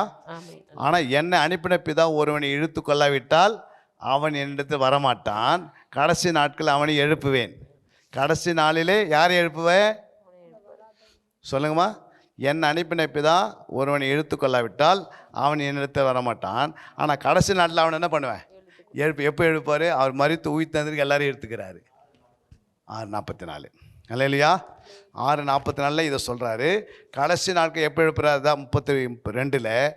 நான் பூமியிலேருந்து உயர்த்தப்பட்டிருக்கும் போது எல்லாரும் என்ன இடத்துல என்ன பண்ணுவேன், இழுத்துக்கொள்வேன். அல்லேலூயா. அதே நீங்கள் இன்னொரு வசனம் கூட பார்த்தீங்க, எரேமியா 31:3. பூர்வ காலம் முதல் கர்த்தர் எனக்கு தரிசனமானார் என்பாய், அநாத சிநேகத்தால் உன்னை சிநேகித்தேன், ஆதலால் காருண்யத்தால் உன்னை நான் இழுத்துக் கொள்கிறேன். அல்லேலூயா. அதுதான் ரட்சிப்புக்கு பிறகு இயேசு ரத்தத்தை சிந்தி என்ன பண்ணுறாரு, பூமியில் உயர்த்தப்படும் போது எல்லாரையும் எடுத்துப்பார். அந்த கிருபையை ஆண்ட கொடுத்தாரு. ஏன்னா பிதாவுக்கிட்ட கொடுத்துட்டார் ஆண்டவர். பிதா வந்து இயேசுக்கிட்ட கொடுக்குறாரு. அதான் வானத்தில் பூமியில் சகல அதிகாரம் எனக்கு கொடுக்கப்பட்டிருக்கிறது என்று ஆண்டவர் சொல்லியிருக்கிறார். அல்லேலூயா. அதுதான் ஆண்டவர் இந்த இடத்துல தான் அந்த காரியத்தை வந்து எல்லோரும் தேவனாலே போதிக்கப்பட்டிருப்பார்கள் என்று தீர்க்கதரிசிகளின் ஆகமத்தில் எழுதியிருக்கிறதே. ஆகையால் பிதாவினிடத்தில் கேட்டு கற்றுக்கொள்கிறவன் எவன் என்னிடத்தில் வருகிறான். அதான் பிதா என்னன்னா, பழைய ஏற்பாட்டில் தான் நீ கேட்டு கற்றுக்கினீங்கன்னா ஆட்டோமேட்டிக்காக இயேசுக்கிட்ட வந்துடலாம். இப்போ பழைய ஏற்பாடு தான் அவங்களுக்கு கொடுக்கப்பட்டிருக்குது. அப்போ அவங்க அதை கேட்டு கற்றுக்கொள்ளணும்ல. அப்போ பிதா வந்து ஆவியானவர் அனுப்பி அவங்க மூலமாக கற்றுக்கொள்கிறோம். இல்லைன்னா ஆசாரி மூலமாக கற்றுக்கொள்ளணும், இல்லை அங்கே இருக்கிற யாராவது தீர்க்கதரிசி மூலம் கற்றுக்கொள்ளும் போது உள்ளே வர முடியும். நீங்கள் சொன்ன வசனம் பாருங்கள், அப்போஸ்தலர் 2:47. தேவனை துதித்து ஜனங்கள் எல்லாரும் இடத்திலும் தயவு பெற்றிருந்தார்கள். ரட்சிக்கப்படுகளை கர்த்தர் அனுதினம் சபையில அந்த சேர்த்து. ரட்சிக்கப்படுகிறவர்களை அதை கிங் ஜேம்ஸ் பைபிளில் தான் இது மாதிரி கரெக்டாக வரும். கிங் ஜேம்ஸ் வர்சல் தான் தெளிவாக இங்கே ஆண்டு என்ன பண்ணுறாரு, இதுதான் கரெக்டு. ரட்சிக்கப்படுகிறவர்களை, இதுதான் இந்த வசந்த நான் சொன்ன உங்களுக்கு, ஆண்டவர் ரட்சிக்கப்படுகிற கர்த்தர் வந்து சபையில் சேர்த்துறாரு. இங்கே என்ன சொல்லிட்டாரு, ரட்சிக்கப்படுகிறவர்களை கர்த்தனை செய்கிறாரு அனுதினம் சபையில் அனுதினம். அப்போ ரட்சிக்கப்படுகிறவர்களை கர்த்தனை பண்ணுறாரு அனுதினம் 2:47. அப்போ ரட்சிக்கப்படாதவங்களை கர்த்தனை வந்து ஆண்டவர் என்ன செய்யதில்லை. அதே 1 தீமோத்தேயு 2:4 வாசிங்க. 1 தீமோத்தேயு 2:4. எல்லா மனுஷரும் ரட்சிக்கப்படவும் எல்லா மனுஷருங்க ரட்சிக்கப்பட வேண்டும், சத்தியத்தை அறிகிற அறிவை அடையவும் சத்தியத்தை அறிவை சுத்தமுள்ளவராய் அவர் இருக்கிறார். சுத்தமுள்ளவராக இருக்கிறார். அவர் சுத்தம் என்ன? எல்லா மனுஷரும் ரட்சிக்கப்படணும். அப்புறம் அவரை சத்தியத்தை அறிகிற அறிவை என்ன? அடையணும். சத்தியத்தை அறியணும். ரட்சிக்கப்படுகிற வேலை இயேசு கிறிஸ்துவ வேலை. இயேசு என்ன பண்ணாரு, எல்லாரும் ரட்சிக்கப்பட்டு கொண்டு வந்து எங்கே சேர்க்கிறாரு? சபையில. சபையில் சேர்க்கிறாரு. ஆனால் சபையில் என்ன இருக்கணும், எல்லா ஜனம் என்ன ஆகணும், வசனத்தை அறிஞ்சு வச்சுக்கிறாங்க. ஆனால் என்ன அறியணும்?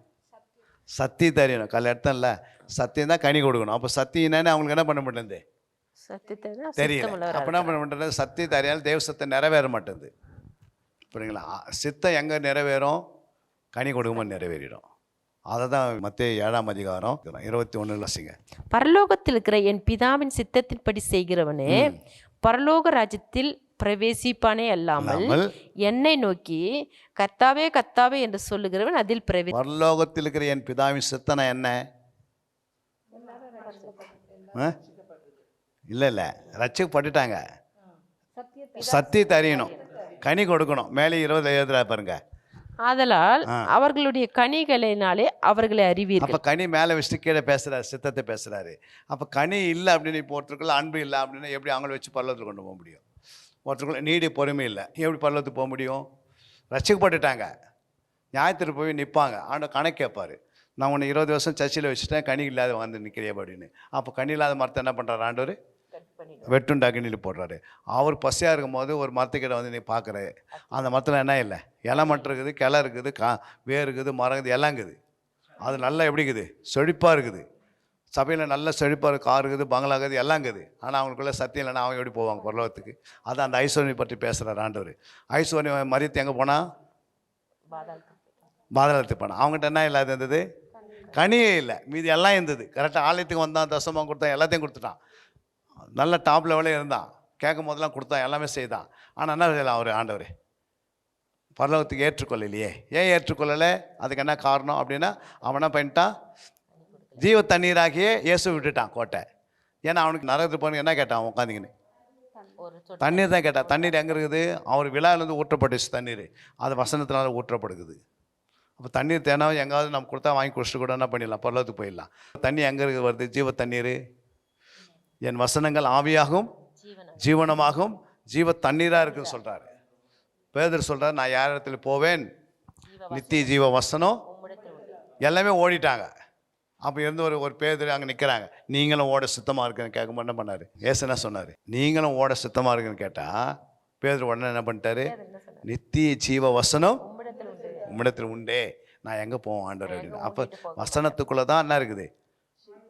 தண்ணி இருக்குது, ஆவி இருக்குது, அப்புறம் என்ன இருக்குது? ஒன்று தண்ணி இருக்குது, ரெண்டாவது ஆவி இருக்குது, மூணாவது ரத்தம் இருக்குது.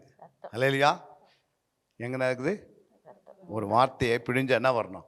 கருமை பிழிஞ்சா என்ன வருது? கரும் சாறு வருது. ஆனால் வார்த்தை பிழிஞ்சா, இயேசு தான் வார்த்தை, சிலுவையில் பிடிக்கப்படுறாரு. என்னென்ன வந்ததுங்க ஐயா? ஜலம் வந்தது. அந்த வசனம் எங்க எழுதி வச்சிருக்கிறாரு? 1 யோவான் 5ஆம் அதிகாரத்தில் வாங்க. 1 யோவான் 5:8. பூலோகத்திலே சாட்சியிடுகிறவர்கள் 3 ஆவி, ஜலம், ரத்தம் என்பவைகளே இம்மூன்று ஒருமைப்பட்டிருக்கிறது. அப்போ பூமியில் சாட்சி எது? ஆவி, ஜலம், ரத்தம். ஆவியே தேவன் என்ன பண்ணுறாரு? ஃபஸ்ட்டு முதலாவது ஆவியை விட்டுறாரு. அப்புறம் அவருடைய விழாவில் குத்தப்படும் போது நான் வந்தது ரத்தமும் ஜலம் வந்தது. அது எங்கே உருவாச்சு? யோவான் 1:14. அந்த வார்த்தை மாம்சமாகி, அந்த வார்த்தை மாம்சமாகி கிருபையினாலும் சத்தியத்தினாலும் நிறைந்தவராய் நமக்குள்ளே வாசம் பண்ணினார். அப்போ அந்த வார்த்தை மாம்சம் ஆச்சு பாருங்க. அந்த மாம்சத்தில் என்ன இருந்தது? அந்த வார்த்தை மாம்சமாச்சு. எங்க மாம்சமாவது? ஒண்ணுல எங்க மாம்சமாச்சு?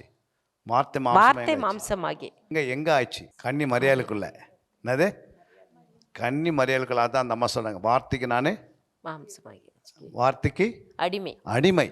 அந்த அம்மா சொன்னாங்க, இந்த வார்த்தைக்கு நான் அடிமை. அப்போ கரெக்டாக யோவான் எழுதுறாரு 1:14, அந்த வார்த்தை மாம்சமாகி.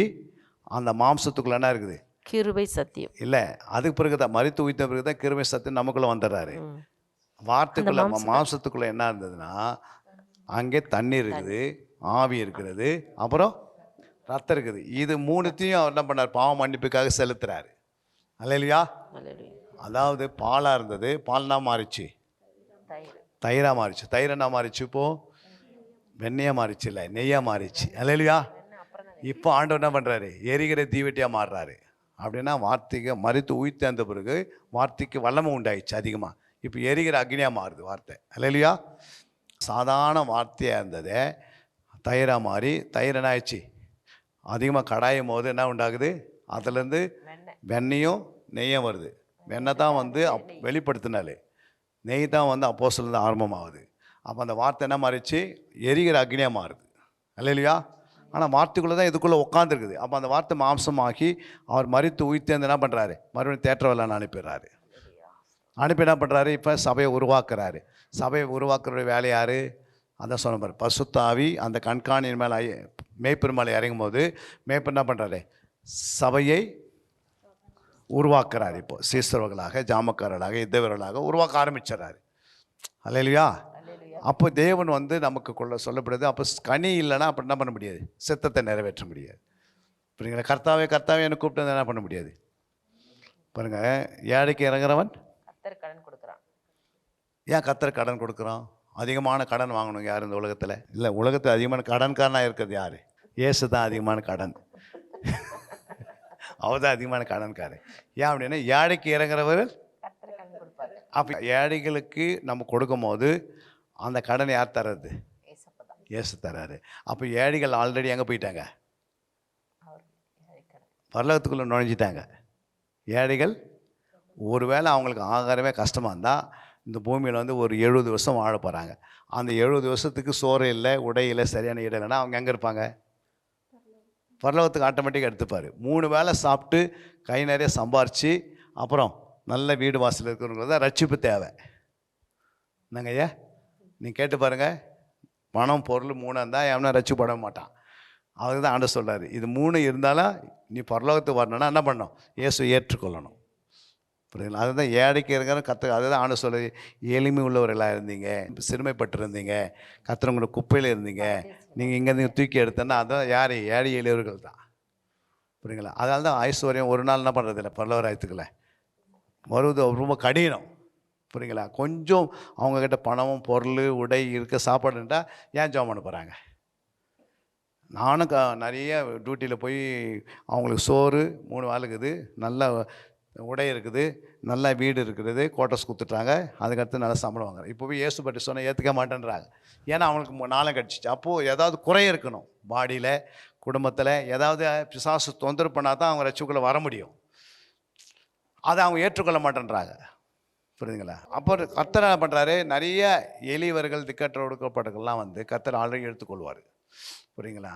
அவருடைய கரத்தில் போயிடுறாங்க. ஏன்னா அவங்களுக்கு இந்த பூமியில் என்ன இல்லை? 3 வேளை ஆகாரம் இல்லை, உடை இல்லை, இருக்க இடம் இல்லை, சரியான அவங்களுக்கு படுக்கை இடம் இல்லை. அப்போ அவங்களால ஆண்டவர் என்ன பண்ணுற? முதல்ல நேசிக்கிறார். அல்லேலூயா. அதனால தான் ஆண்டவர் 25ஆம் அதிகாரம் 44ஆம் வசனம் வாசிக்கும் போது மத்தேயு 25:44 அப்பொழுது அவர்களும் அவருக்கு பிரதித்திரமாக, ஆண்டவரே, உம்மை பசி உள்ளவராகவும் தாகம் உள்ளவராகவும் அந்நியராகவும் வஸ்திரம் இல்லாதவராகவும் வியாதிப்பட்டவராகவும் காவலில் அடைக்கப்பட்டவராகவும் நாங்கள் எப்பொழுது கண்டு உமக்கு உதவி செய்திருந்தோம் என்பார்கள். அப்பொழுது அவர் அவர்களுக்கு பிரதித்திரமாக, மிகவும் சிறியவர்களாய் இருக்கிற இவர்களில் ஒருவனுக்கு நீங்கள் எதை செய்யாதிருந்தீர்களோ அதை எனக்கே செய்யாதிருந்தீர்கள் என்று மெய்யாக உங்களுக்கு சொல்லுகிறேன். அந்தபடியே இவர்கள் நித்திய ஆக்கினை அடையவும் நீதிமான்களும் நித்திய ஜீவனை அடையவும் போவார்கள். அப்ப 2 கூட்டம் இருக்குது. அது ரைட். இந்த இடத்துல என்ன சொல்றாரு? ஆண்டவர் என்ன சொல்றாரு? அவர் அவர்களுக்கு பிரயோஜனமாக மிகவும் சிறியவர்கள் ஆகிய இவர்களில் ஒருவனுக்கு. அப்படின்னா யார் அவங்க? சிறியவர்கள். யார்? அவங்க தான் சீசர்கள். அவங்க தான் சீசர் பற்றி பேசுகிறாரு. இங்கே நின்றுக்கிறவங்களில் மிகவும் சிறியவர்களாகிய இவர். அப்போ நம்ம சபையில் எல்லோரும் யாராக இருக்கணும்? சீசராக இருக்கணும். அல்லேலூயா. அப்போ மிகவும் சிறியவர்களாகி இவர்களின் ஒருவனுக்கு நீங்கள் எதை செய்யாதிருக்கிறீர்களோ அது எனக்கே செய்யாதிருந்தீர்கள் என்று மெய்யாகவே உங்களுக்கு 2 வாசிங்க. பசியா இருந்தேன், நீங்கள் எனக்கு போஜனம் கொடுக்கவில்லை. தாகமாய் இருந்தேன், நீங்கள் என் தாகத்தை தீர்க்கவில்லை. அந்நியனா இருந்தேன், நீங்கள் என்னை சேர்த்து கொள்ளவில்லை.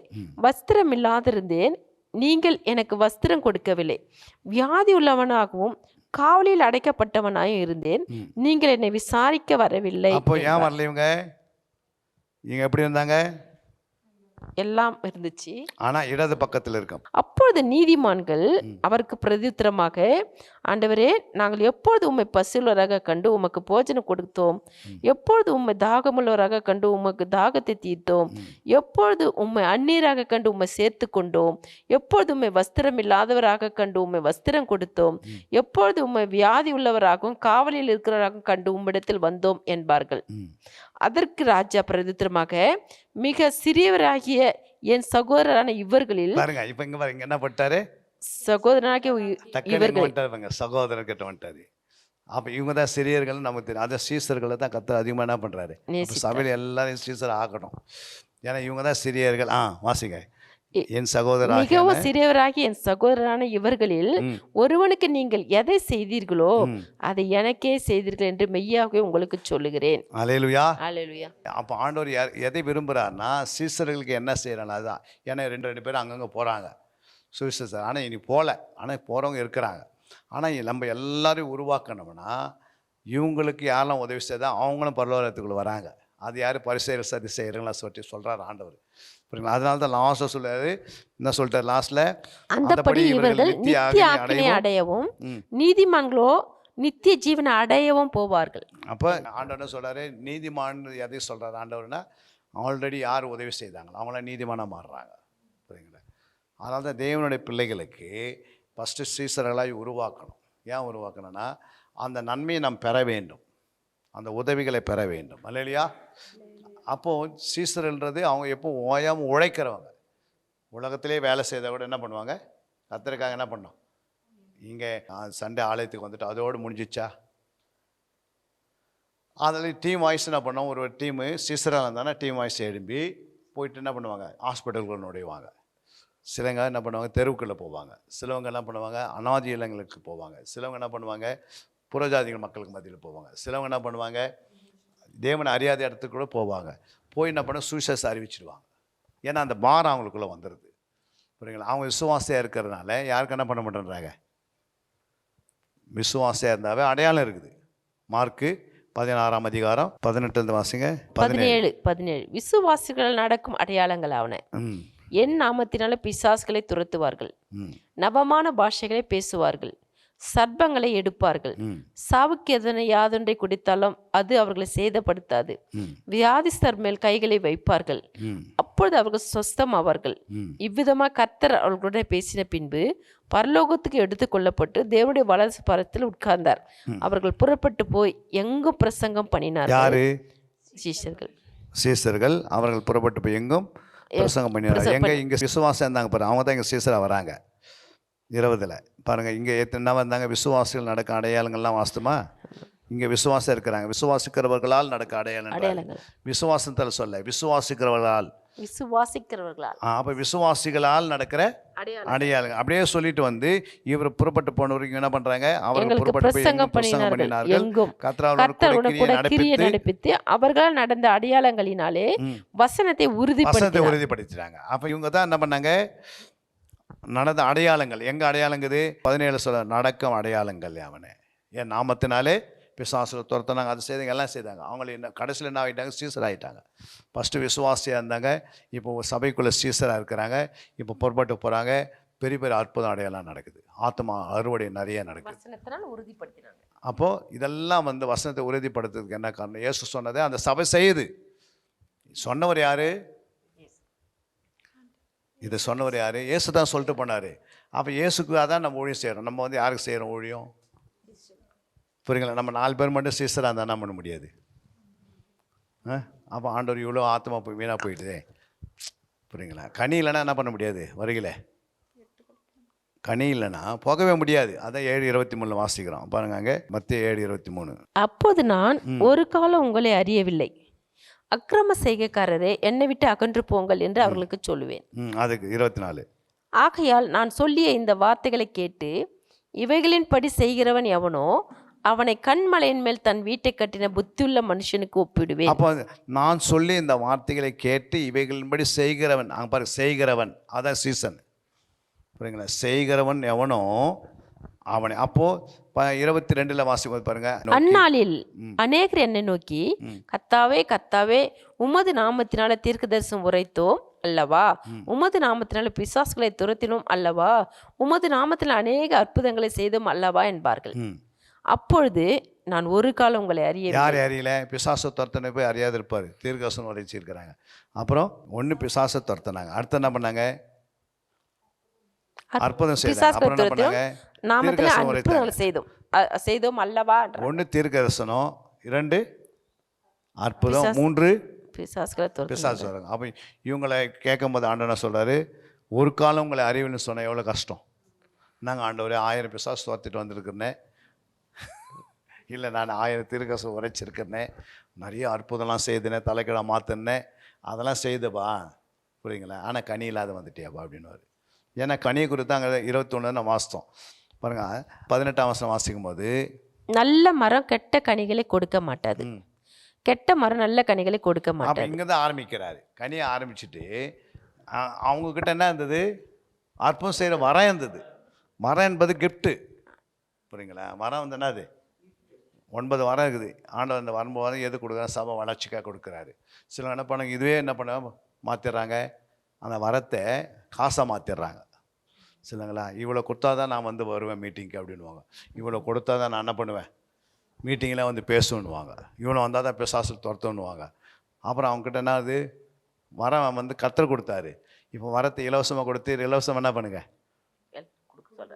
இலவசம். அப்படி தான் இருக்குது பாருங்க. அங்கே 1 கொரிந்தியர் 12:7 வாசிங்க. ஆவியானுடைய அணுகிறதும் அவனுடைய பிரயோஜனத்துக்கு அளிக்கப்பட்டிருக்கிறது.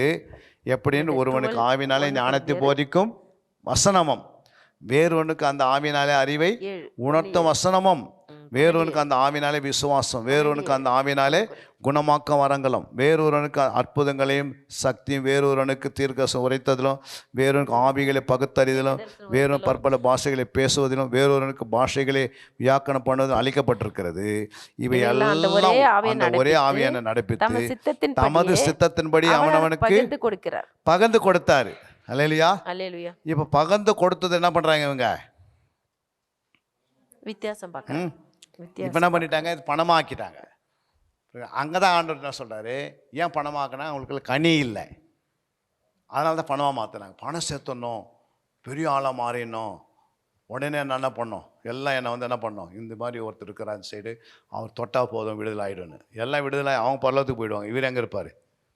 கனி வந்து முக்கியன்றார் ஆண்டவர், புரியுங்களா? அப்போ இந்த கனி முக்கியம் ஏன் சொல்லிட்டாரு? கனி உருவாக்குற இடம் எங்கே? பரலோகம் கிடையாது. கனி உருவாக்குற இடம் சபை. இங்கே தான் கனி உருவாக்கணும். அப்போ இவங்களை கனியை உருவாக்காமல் எப்படி இவங்களை வச்சு பரலோகத்தை கொண்டு போய் சேர்ப்பார் ஆண்டவர்? புரியுங்களேன்? ஒன்றுக்குள்ளே போராமல் இருக்குது, அவங்கள எத்தனை வச்சுனா பிரயோஜனம்? போராமல் இருதயத்தில் இருக்குது. இந்த இருதயம் டிரான்ஸ்ஃபர் ஆகும்போது அந்த ஆத்துமலுக்கரை போராமல் அப்படியே தான் இருக்கும். புரியுங்களேன்? மாற்றப்படுமா? மறுப செயல் வரணும்னா என்ன செய்திருக்கணும்? அதுக்கு முன்னாடி போராமல் எடுத்துகிட்டு இருக்கணும். புரியுங்களா? அதான் சொல்கிறார் ஆண்டவர். 1 பேதுரு 2ஆம் அதிகாரம் 1ஆம் வசனம். இப்படி இருக்கிற கர்த்தர் தயவு உள்ளவர் என்று நீங்கள் ருசி பார்த்தது உண்டான். பாருங்க, ருசி பார்த்தது உண்டானால், புரியுங்களா, அப்பொழுது சகல துர்குணத்தையும் சகல கபடத்தையும் வஞ்சகங்களையும் போராமைகளையும் ஒழித்து விட்டு என்ன செய்யணுமா? யார் ஒழிக்கிறது? இதெல்லாம் இருக்குது இப்போ நமக்குள்ள. இது தானாகவே வெளியே போயிடுமா? இதை நாம் விட்டால் தான் போமா? புரியுங்களா? ஒரு அம்மா வந்து அவங்க அடிக்கடிக்கு போய் பொடி போடுவாங்க. பொடி, அந்த பொடி போட்டதுனால அது விட முடியலையா. ஆண்டவரே எப்படியாவது என்னென்ன செய்யணும், விட்டுடணும் அப்படின்ட்டு முழங்கால் பொடிட்டு ஜோம் பண்ணாங்களாம். ஆண்டவரே இந்த பொடி எப்படியாவது என்ன செய்யணும், விட்டுடணும், இது என்னை விட்டு ஒழிஞ்சிடணும், ஒழித்து விடணும் ஜோம் பண்ணே இருந்தாங்களாம். அப்போ ஆண்டவர் வந்து பேசினாரா, ஏமா பொடி டப்பா வந்து பொடி பை எங்கே வச்சு, நீ தான் இடுப்பில் சரி வச்சுன்னுக்கிற. புரியுங்களா? அது தூக்கி விசில் அடிக்காத, இது எப்படியாவது என்னை எடுத்து போடுன்னு நான் எப்படி போடுவேன், உங்ககிட்ட தானே இருக்குது, நீயே எடுத்து போடுன்றாராம். அப்போ சில நேரத்தில் நம்மக்கிட்ட இருக்கிற சுபாவத்தை நாமளே வச்சுக்கின்னு ஆண்டுகிட்ட என்னை போனா அது போமா? நம்ம தான் என்ன செய்யணும்? அதுக்காக ஆவியின் வசனமாக பட்டயத்தை எடுத்து உள்ளே அனுப்புனா தான் அதை என்ன பண்ணோம், கட் பண்ணி அதை எடுத்துன்னு வெளியே வரும். வசனம் உள்ளே போகாமல் இயேசு என்ன பண்ண முடியாது? பிசாசின் கிரிகளை அழிக்கும்படிக்கு இயேசு வெளிப்பட்டார். அப்போ எதை அடிக்கிறதுக்கு வந்தார்? பிசாசின் கிரி. பிசாசின் கிரி எங்கே இருக்குது? நமக்குள்ளே இருக்குது. அப்போ நமக்குள்ள இருக்கிற கிரியை யார் அடிக்கிறது? அவருடைய வார்த்தையை வச்சு தான் அடிக்க முடியும். அவர் ஆவியானவர் அனுப்பினார், வசனத்தையும் அனுப்பிட்டார், மெய்ப்பினையும் அனுப்பிட்டார், அப்புறம் கூடவே ரத்தத்தை சிந்திட்டார், அப்புறம் என்ன பண்ணார்? சர்ச்சையும் கட்டி கொடுத்துட்டாரு. இப்போது அப்படியே அந்த அண்ணா வருது. இப்போ எதுவுமே இல்லைனா தான் ஆண்டவர் என்ன பண்ணுவார்? டேக் ஓவர் பண்ணிப்பார் அந்த விசுவாசியை. யாருமே இல்லை, எனக்கு மெய்ப்பனும் கிடையாது, ஆவியானும் கிடையாது. இப்போ அவன் போயிட்டு ஏசுனா பண்ண போய் தேட்டரில் நான் அனுப்புகிறேன், அனுப்பிட்டாரா? இவரும் ரத்தத்தை சிந்திட்டாரா? பாவம் மன்னிப்பு உண்டாக்கி தந்தாரா? இப்போது வேதத்தை எழுதி கையில் கொடுத்துட்டாரா? இப்போ இதெல்லாம் வச்சுட்டு நம்ம ஒழித்து விடுன்னு சொன்னால் எப்படி ஒழித்து விடுது? வசனத்தை எடுத்து உள்ள, அப்போ கர்த்தரை ருசித்து பார்க்க ஆட்டோமேட்டிக் உள்ளுகிற வசனத்தை உள்ளே அனுப்புனா வேலை என்ன பண்ண? வசனம் மருந்து போட்டால் மாத்திரை எடுத்து போட்டால் உள்ளே வேலை செய்தே இல்லையா? நீ உள்ளே போடாத மாத்திரை பக்கத்தில் வச்சுட்டு, புரியுங்களா, எப்படியாவது எனக்கு குணமாக்குன்னு சொன்னால் மாத்திரை என்ன பண்ணாது? தானாக அது உள்ளே வருமா? அப்போ வசனத்தை எடுத்து நீ உள்ளே வச்சு நீ தியானிக்கும் போது கனி உருவாகுது. அப்போது பிசாசின் கனி என்ன ஆகுது? அது அழிக்கப்படுகிறது. ட்ரான்ஸ்ஃபர் ஆகணும். ஆத்மா உள்ளுகிற ஆத்மா தானாக என்ன பண்ணாது? ஏற்கனவே ஆத்மா எப்படி இந்த துர்குணத்தில் உருவாக்கப்பட்ட ஆத்மா, இப்போ அந்த துர்குணத்தில் உருவாக்கப்பட்ட ஆத்மா என்ன மாறணும்? கிறிஸ்துவ ஆத்மா மாறணும். புரியுங்களா? அப்போ கிறிஸ்துடைய ஆத்மாவாக மாறுவதுக்கு கர்த்தருடைய கிறிஸ்துடைய வசனம் தான் உள்ளே போய் என்ன பண்ணுது? வேலை செய்யுது. அதை உள்ளே கொண்டு போகிறதுக்கு ஆவியான் நமக்கு இரவும் பகலும் என்ன பண்ணுறாரு? நமக்கு உதவி செய்கிறாரு. ஆவியானவர் நமக்கு உணர்வின் ஆவி தராரு. ஆவியான சொன்னார், அவர் உங்களிடத்தில் வரும்போது சகல சத்தியத்துக்களும் உங்களை வழிநடத்துவார். அவர் வந்து என்ன பண்ணுவாராம்? பாவத்தை குறித்தும் நீதி குறித்தும் நியாய தீர்ப்பு குறித்தும் கண்டித்து உணர்வார். அப்போ பாவத்தை குறித்து யாருடைய பாவத்தை குறித்து? ஒவ்வொருக்குள்ளே இருக்கிற பாவத்தை கண்டித்து உணர்த்துவார். மகளே உனக்குள்ளே போறாமல் இருக்குது, மகளே உனக்குள்ளே மேட்டுமை இருக்குது, உனக்குள்ளே எரிச்சல் இருக்குது, உனக்குள்ளே கசப்பு இருக்குது, இதெல்லாம் என்ன பண்ணணும்? எடுத்து போடணும். அப்போது ஆவியானவர் என்ன பண்ணுவார்? நீ வேதத்தை எடுத்து வாசித்தா, தேடி வாசித்தா, தியானித்து வாசித்தா, 6வது வருஷம் ஆவியான் என்ன பண்ணுவார்? உள்ளே வந்து வேலை செய்வார், உனக்கு எடுத்து கொடுப்பார். அவர் புரியுங்களா? சுயமாக அவர் என்ன பண்ண மாட்டார்? தனியாக எக்ஸ்ட்ராலாம் பேச மாட்டார். கிறிஸ்துவத்தை என்ன கேட்டாரோ அதை தான் பேசுவார். அப்போ கிறிஸ்துடைய வார்த்தைக்குள்ளே தான் என்ன இருக்குது? அழிக்கக்கூடிய வல்லமை இருக்குது. பிசாசின் கிரிகளை அழிக்கக்கூடிய வல்லமை யாருக்கு இருக்குதுன்னா இயேசுக்கிட்ட இருக்குது. அது வார்த்தையாக இருக்குது. அந்த வார்த்தை என்ன பண்ணிட்டார்? அவரே நமக்களை எழுதி கொடுத்துட்டாரு. அல்லேலூயா. அந்த வார்த்தை வச்சு என்ன பண்ண நம்ம மேற்கொள்ளணும்? தினந்தோறும் அணுதுன்னு நம்முடைய வாழ்க்கையில் வார்த்தை போய் ரத்தத்தில் கலக்கலைன்னா, ஆவியில் கலக்கலைன்னா, சரீரத்தை கலக்க என்ன பண்ணாது? அழியாது எதுவுமே. அப்போ வார்த்தை மட்டும் மனப்பாடம் பண்ணி வச்சு மூளையில் நிறைவில் பேசினா முடியுமா? இருதயத்தில் தான் வார்த்தை போனோம், அங்கே தானே தியானம்னு சொன்னார். நிறைய பேர் மூலையில் நான் 20 வசனம் நான் என்ன பண்ணி வச்சுன்னுக்கிறேன்? மனப்பாடம் பண்ணி என்ன பிரயோஜனம்? என்னங்க ஐயா, நீ வசனம் சொல்கிற, ஆனால் வசனம் போய் வாழலையே. அதனால தான் இங்கே சொன்னார் 7ஆம் அதிகாரம் மத்தேயு 7:24, ஆகையால் நான் சொல்லிய இந்த வார்த்தைகளை கேட்டு இவைகளின்படி செய்கிறவன் அப்ப இவைகள் செய்கிறவன் எவனோ அவனை கண்மலையின் மேல் தன் வீட்டை கட்டின புத்தியுள்ள மனுஷனுக்கு ஒப்பிடுவேன். பெருமழை சொரிந்து பெருவெள்ளம் வந்து காற்று அடித்து அந்த வீட்டின் மேல் மோதியும் அது விழவில்லை. ஏனென்றால் அது கண்மலையின் மேல் அஸ்திபாரம் போடப்பட்டிருக்கிறது. அல்லேலூயா. அப்ப அஸ்திபாரம் யாரு? இயேசு. இல்ல, அஸ்திபாரம் அவர் மூளைக்கல் என்றது இயேசு கிறிஸ்து. புரியுங்களா? நானே மூளைக்கல். அல்லேலூயா. அப்போஸ்தலர்கள் அஸ்திபாரங்கள். நம்மளாம் யார்? நம்மளாம் மாளிகை. அல்லேலூயா. அப்போது அங்கே வாசிக்கலாம் எபேசியர் 2ஆம் அதிகாரம் 19ஆம் வசனம், ஆகையால் நீங்கள் இனி அந்நியரும் பரதேசிகளுமாய் இராமல் பரிசுத்தவான்களுடைய ஒரே நகரத்தாரும் தேவனுடைய வீட்டாருமாய் இருந்து அப்போஸ்தலர் தீர்க்கதரிசி என்பவருடைய அஸ்திபாரத்தின் மேல் இணைக்கப்பட்டு. அப்ப நம்ம யார் மேல கட்டணும்? அஸ்திபாரத்தின் மேல் கட்டப்பட்டவர்களாக இருக்கிறீர்கள். இதற்கு இயேசு கிறிஸ்துவே மூளைக்கல்லா இருக்கிறார். புரியுங்களா? அப்போ அப்போஸ்தலர் தீர்க்கதரிசி யார்? இங்கே சொல்கிறாரு. அதான் எல்லாமே சொல்கிறீங்க. ஆனால் அப்போஸ்தலர் அண்ட் தீர்க்கதரிசி யாருன்னா இவங்க தான் அப்படியே இயேசு சொன்னதே பின்பற்றினாங்க. இயேசு என்ன சொன்னாரோ அப்படியே பின்பற்றுவங்க தான் யார்? அப்போஸ்தலர் தீர்க்கதரிசிகள். எந்த தீர்க்கதரிசி? பழைய ஏற்பாட்டில் சில தீர்க்கதரிசி என்ன பண்ண சொன்ன வார்த்தையே அப்படியே பின்பற்றிட்டாங்க. புதிய ஏற்பாட்டில் என்ன பண்ணிட்டாங்க? நம்ம அப்படியே பின்பற்றினாங்க அப்போஸ்தலர்கள். அதுதான் உபதேசம். அந்த உபதேசத்தை கேட்டு நம்ம என்ன பண்ணோம்? எந்த உபதேசம்? தீர்க்கதரிசியுடைய உபதேசத்தையும் அப்போஸ்தலருடைய உபதேசத்தையும் மேலே தான் நம்ம என்ன பண்ண கட்டப்படணும். அப்போது யாரோ ஒரு பிஷப் சொன்னார், யாரோ ஒரு ஊழியக்காரர் சொன்னார், அப்படி நடக்கணும் இப்படி நடக்கணும்னா கட்டினா ஆகும். நம்ம என்ன பண்ண முடியும்? அந்த அஸ்திபாரம் சரியில்லை. அப்போ அவர் அப்படி சர்ச்சை வந்து 2 hour தான் நடத்தணும் அப்படின்னு யார் சொன்னது? அப்போஸ்தலனாகிய பவுல் அப்போஸ்தலன். அவர் வந்து வாரத்தின் 1ஆம் நாளிலே திருவந்து கொடுக்குற அன்னைக்கு அவர் மெசேஜ் கொடுக்க ஆரம்பித்து நடு ராத்திரியில் போய் என்ன பண்ணார்? பிரசங்கத்தை முடிக்கிறாரு. அப்போ நம்ம அது மாதிரி பண்ணிக்கிறோம் எப்போது? இருக்கிறாங்களே இல்லையோ. ஆனால் நம்ம யார் இருக்கணும்? மேய்ப்பர் இருக்கணும்ல. மேய்ப்பருடைய வேலைன்னா அது செய்யணும். ஏன் அப்படின்னா நீங்கள் செய்தீங்கன்னா நான் உனக்கு சப்போர்ட் பண்ணுவேன். மக்களை நான் என்ன பண்ணுவேன்? கொண்டு ஒரு விதத்தில் கொண்டு வந்துடும். அவர் முடியாது ஆண்டவரால். என் மேய்ப்பர்களை என்ன எப்படிங்கிறாங்க? கரெக்டாக இருக்கிறனால உபதேசத்தில் நான் கொண்டு வருவேன். கொண்டு வர மாட்டார் ஆண்டவர்? கொண்டு வர்றார். நம்மளே என்ன பண்ணுறோம்? இவங்க எப்படி வருவாங்கன்னு நம்மளே சொல்லி அவங்களுக்கு என்ன பண்ணிடுறோம்? சில நேரத்தில் பலவீனப்படுத்திடுவோம். அப்போ அவங்களுக்கு ஒரு இடம் கட்சிச்சு, பிசாசுக்கு இடம் கட்சிச்சுல. இவங்களால எப்படி வராங்க? ரொம்ப கஷ்டப்பட்டு வராங்க தூரத்துலேருந்து. சரி நீ டைமோடு போயிடுமா அப்படின்றோம். சொல்கிறோமா இல்லை? அன்றைக்கி இப்போ சுனாமி வந்துச்சா போவாங்களா அவங்க? 3 நாள் சுனாமி வந்துச்சு.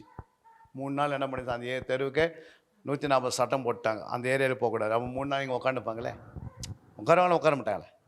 ஆமாம், அதெல்லாம் வந்து அவங்களுக்கு கரெக்டாக இருக்கும். ஆனால் இதில் ஏன் ஆண்டவர் சமூகத்தில் உட்கார முடியாதா? ஆனால் வருஷம் உட்காந்தாங்களே. அந்த சபையார் என்ன பண்ணாங்க? நடு நாட்டு வரைக்கும் விடலையா? யாரையே? பவுலை விடலையா? நீ போகக்கூடாது. அப்போ பவுல் என்ன பண்ணார்? நடு ராத்திரி வரைக்கும் என்ன பண்ணியிருக்கிறாரு? பிரசங்கம் பண்ணி முடித்த பிறகு தான் என்ன பண்ணார்? அடுத்த பட்டணத்துக்கு போகிறாரு. அப்போ இதை ஏன் சொல்லுவேன்னா அப்போஸ்தலனுக்கு சொல்லப்பட்டுக்குது பாருங்கள், அங்கே தெளிவப்படுது பாருங்கள். அப்போஸ்தலர் தீர்க்கதரிசி என்பவர்களுடைய அஸ்திபாரத்தின் மேல் கட்டப்பட்டுள்ளா இருக்கிறீர்கள். அதற்கு இயேசு கிறிஸ்துவே மூளைக்கல்லாக இருக்கிறார். அவர் மேல் மாளிகை முழுவதும் இசைவே இணைக்கப்பட்டு கர்த்தருக்குள் பரிசுத்த ஆலயமாக எழும்புகிறது. அவர் மேல் நீங்களும் ஆவியினால தேவனுடைய வாசஸ்தலமாக கட்டப்பட்டு வருகிறீர்கள். அப்போ அப்போஸ்தலருடைய உபதேசம், தீர்க்கதரிசியுடைய உபதேசம் கரெக்டாக நம்ம ஃபாலோ பண்ணலாம் அப்படின்னா அந்த அஸ்திபாரத்துக்கு இயேசுடைய மூளைக்கல் மேலே என்ன பண்ணல? கட்டப்படலைன்னு அர்த்தம். புரியுங்களா? மூளைக்கல் எங்கே இருக்கும்? அஸ்திபாரக்கல் எங்கே இருக்கும்? எங்கம்மா இருக்கும்? மூளைக்கல் எங்கே இருக்கும்? அஸ்திபாரக்கல் இருக்கும். எதுக்கு மூளைக்கல் தேவைப்படுது? வீட்டை கட்டும் போது சதுரமாக கட்டுறோம். 10க்கு 10 இல்லை 10க்கு 20 கட்டுறோம். இப்போ மூளைக்கல் எங்கே வைக்கப்படும்? ஃபஸ்ட்டு கல் வைக்கிறோம் பாருங்கள், அதுதான் மூளைக்கல். ஏன்னா அங்கே தான் நூல் பிடிப்பாங்க. அந்த மூளைக்கல் இல்லாத மீதி எந்த கல் என்ன பண்ணாது? நீங்கள் வச்சு பாருங்கள். மூளைக்கல் இல்லாத வீட்டை கட்டவே முடியாது. புரியுங்களே? அதுன்னா கோணையாக போயிடும். அது வச்சுட்டு என்ன பண்ணுவாங்க? இந்த சைடு என்ன பண்ணுவாங்க? அழைப்பாங்க. அப்போ 4ஆம் மூலையில் மூளைக்கல் இல்லாமல் என்ன பண்ண முடியாது? போட முடியாது. அப்போ கரெக்டாக இயேசு அந்த இடத்துல கரெக்டாக அவர் தான் என்ன பண்ணுறார்? ஃபஸ்ட்டு பிதாவின் வார்த்தை கீழ்ப்படுகிறாரு. என்ன அப்படியே கீழ்ப்படினா அவர் என்ன பண்ணுறாரு? அவர் கரெக்டாக நிற்கிறாரு. பக்கத்தில் அப்படியே என்ன பண்ணுற ஒரு லைன் எல் மாடல் யார் வராங்க? தீர்க்கதரிசி வராங்க. இந்த எல் மாடலில் இப்போ இதை கட்டி முடிச்சுட்டு பிறகு அப்போ அஸ்திபாரக்கல் எப்படி இருக்கும்? ஸ்ட்ராங்காக இருக்கும். அப்படின்னா அவங்களுக்கு தான் இயேசுக்கு எப்படி நடந்ததோ அது எல்லாருக்கும் அவங்களுக்கு நடந்தது. புரியுதுங்களா? எப்படி இயேசுக்கு தலை மேலேயும் கால் கீழே இருந்தது, ஆனால் பேதருக்கு எப்படி இருந்தது? தலை கீழே தலை அப்படி. ஆனால் நமக்கு அப்படியெல்லாம் கிடையாது. நம்மள செங்கல். நம்மளாம் யார்? செங்கல். செங்கல் எப்படி இருக்கும்? செங்கல் வந்து எப்படி உண்டாச்சு? மண்ணினால. இந்த கல் கருங்கல் எப்படி உண்டாச்சு? இல்லை சொல்லு. இந்த கல்லின் என் சபையை கட்டுவென்றாரு. எந்த கல்? பேதர்னா என்ன? இல்லை, கேபா. கேபா என்றால் பாறை. அப்போது பாறையை வெடிக்கிறார் ஆண்டவர். பேதரை வெடிக்க வச்சு அந்த கல்லின் மேல் தான் கட்டுறாரு சபையை. அல்லேலூயா. அதை தான் இந்த கல்லின் மேல் என் சபையை கட்டுவேன், பாதாளத்தின் வாசல் மேற்கொள்ளாது. கரெக்டாக நம்ம ஃபாலோ பண்ணிட்டோம்னா மேற்கொள்ளாது. நம்ம அறகுறையாக இருந்தோம்னா மேற்கொண்டுறோம். பாதாளத்தின் வாசல் நம்ம ஏமாற்றி விட்ருவோம். சாத்தானுக்கு பேர் என்ன? அது தந்திரம் உள்ளவன், வஞ்சிக்கிறவன், ஏமாற்றுகிறவன். அவ்வளோதான். நம்ம என்னன்னா அந்த டர்னிங் பாயிண்ட் அப்படியே என்ன பண்ண திருப்பி விட்ருவான். கரெக்டான வழி வருவோம், திருப்பி விட்டு போயிட்டே இருப்பான். யாராவது ஒருத்தர் வருவாங்க, திசை திருப்பி விட்டு போயிட்டாங்கன்னா சபை அப்படியே வேறு பக்கம் போயிடும். புரியுங்களா? போயிட்டு லாஸ்ட்டில் முடியுது பாருங்கள், அந்நேரத்துக்கு உணர்த்து வருவாங்க, அந்நேரத்துக்கு கட்டணும். அப்போ லாஸ்ட்டில் அந்த அவங்க வந்து சொன்ன போது கட்டும் போது அதுக்குள்ளே சபையில் பாதி பேர் வெளியே போயிட்டு இருப்பாங்க, முக்கால் பாங்க அங்கே ஓட்டுருக்கோம், மீதி இருக்குது ஒரு 10 பேர் இருப்பாங்க. அவங்கள வச்சு என்ன பண்ணணும், மறுபடியும் என்ன பண்ணுவாங்க, அஸ்திவாரத்தை உபதேசத்தையும் போடணும், திரும்ப மறுபடியும் உருவாக்கணும். அதனால தான் நான் மேய்ப்பனுடைய இதில் வந்து ரொம்ப ஞானமாக இருந்தால் தான் இன்னைக்கு சபை கட்டும். அந்த காலத்தில் வந்து மேய்ப்பன்னு சொன்னாலும் விசுவாசம் என்ன பண்ணுவாங்க, கேட்டுடுவாங்க. ஏன் அப்படின்னா அவங்களுக்கு வந்து படிப்பறிவு குறைவு. புரியுங்களா? நாங்கள் இருக்கும்போது எனக்கு தெரிஞ்சு வீட்டில் விளக்கு தான் இருந்தது. புரியுங்களா? கரண்ட்லாம் நான் பார்க்கவில்லை நாங்கள் பறக்கிறப்போ. இல்லையா? நீங்கள் பறக்கிறப்போ கரண்ட் இருந்தது, நாங்கள் பறக்கிறப்போ. அப்போ ஒரு வீட்டில் டிவி இருந்தால் அந்த டிவி என்ன பண்ணுவோம், வேறு யார் வீட்லேயும் இருக்காது, அவ்வளோதான். அந்த ஒரு டிவி தான் அந்த ஊரெலாம் ஒரு தான் எல்லாம் வந்து அங்கே தான் பார்ப்பாங்க. அப்போ என்னென்னா அந்த காலையில் அறிவு குறைவு, அறிவு வளர சைனிங் ஆக ஆக என்னாச்சு, இனி கையிலே வந்துச்சு டிவி. இல்லையா? அப்போ உலக அறிவு வளருது, ஏன் தேவ அறிவு வளர மாட்டேங்குது? ஆவியானவர் அதே ஆவியானவர் இருக்கிறாரு. புரியுங்களா? அந்தந்த அறிவுக்கு ஏற்ற மாதிரி ஆவியானவர் வராது, தன்னுடைய வெளிப்பாடை கொடுப்பார். புரியுங்களா? நீங்கள் 50 வருஷத்துக்கு முன்னாடி ஆவியானவர் சும்மா நீங்கள் ஒரு 4 வருஷம் சொன்னாலும் பயந்து உட்காந்துருவாங்க சர்ச்சில். இன்றைக்கி 40 வருஷம் சொன்னாலும் பயந்து என்ன பண்ணுறதில்ல, உட்காருது. ஏன் அப்படி? அவங்களுக்கு இன்னும் மெல்ட் பண்ண வேண்டியது இன்னும் வேறு வழி இருக்குது. அதுதான் இந்த வழி, இப்போ போடுற மாதிரி தான். இந்த மாதிரி வழியில் தான் அவங்க மெல்ட் பண்ண முடியும். அல்லையா? அதை தான் நான் பண்ணுறேன். அவர்கள் இயேசு கிறிஸ்து முளைக்கல், நாங்கள் யார், அஸ்திபாரக்கல். அஸ்திபாரம் கருங்கல்லாக இருக்கும். புரியுங்களா? அது மேலே தான் கட்ட முடியும். அப்போ ஆண்டவர் என்ன பண்ண 12 பேர் செலக்ட் பண்ணுறாரு. அதனால தான் பரலோகத்திலையும் புதிய எருசலேமில் எத்தனை பேர் இருக்குது, அப்போஸ்தலருடைய பேர் மட்டும் தான் என்ன பண்ணுது, அவங்க பேர் அங்கே எழுதப்படுது. புரியுங்க? அதுக்குள்ளே நம்ம நுழையிறோம். நமக்கு வந்து ரொம்ப லகுவாக வச்சுட்டாரு. ஆனால் நம்ம கையில் கொடுத்ததெல்லாம் பார்த்தீங்கன்னா ரொம்ப லகுவு, ரொம்ப கடினம் இல்லை, ரொம்ப கஷ்டமான கதை. என்னுடைய நுகம் எப்படி இருக்குதா, என்னுடைய நுகம் எப்படி இருக்குதா, லகுவாக இருக்குது. சுமை மெதுவாக இருக்கிறது. அப்போ மெதுவுக்கு என்ன பேர், ஆண்டோட நுகத்தை எடுத்து நம்ம கழுத்தில் வச்சா நம்ம ஈஸியாக என்ன பண்ணிடலாம், நுகத்தடி எடுத்து நம்மளுடைய கழுத்து மேலே வச்சா, ஆண்டோர் இயேசுடைய நுகத்தடி நம்ம கழுத்து மேலே வச்சா நம்ம என்ன பண்ணுவோம், ஈஸியாக சுமந்துடலாமா. ஏன் அப்படின்னா நுகம் எப்படிக்குதா, மெதுவாகவும் லகுவாக இருக்குது. ரொம்ப கஷ்டம் கிடையாது. என் சுமை லகுவாயும் இருக்குது. பிசாசு நுகம் வச்சா நிமிரவே முடியாது, திரும்பி கூட அப்படி பார்க்க முடியாது. ஏன்னா அவன் அந்த மாதிரி அவனுடைய நுகம், அவனுடைய சுமையும் அப்படியேப்பட்டது. மனுஷனுடைய சுமை எப்படி இருக்குது, மனுஷனுடைய சுமை எப்படி இருக்குது, ஒன்று இதுவே இப்படி இருக்குதுன்னா மனுஷனுடைய சுமைனா அப்படின்னா என்ன சொல்கிறேன்னா, சிலவங்க வந்து ஒன்றும் இல்லை, ஒரு கையெழுத்து போடுங்க, நான் வந்து என்ன பண்ணுறேன் உனக்கு திருப்பி கொடுத்துட்றேன் அந்த பணத்தை, கையெழுத்து போட்டுட்டு அதோட போனவங்க தான் அது யார் சுமதுன்னு கேட்குது, அதான் நுகம். சரிங்களா? அப்புறம் ஃபோன் பண்ண விட என்ன பண்ணுறதில்ல, எடுக்கிறதில்ல. அப்போ அதுவே நம்மளால் என்ன பண்ண முடியல.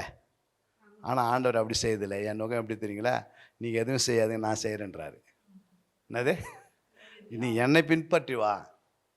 புரியுங்களா? நான் உனக்கு என்ன செய்யணும்னு நான் செய்துக்கிறேன். நீ என்னை விட்டுட்டு நீ இவ்வளோலாம் ஒன்றுனா உனக்கு அவன் நுகத்தை முன்னால் என்ன பண்ண முடியாது. அதுதான் அவன் சொல்ல, வருத்தப்பட்ட பாரம் சுமக்கிறவர்களே எல்லாத்தையும் என்கிட்ட வாங்க, நான்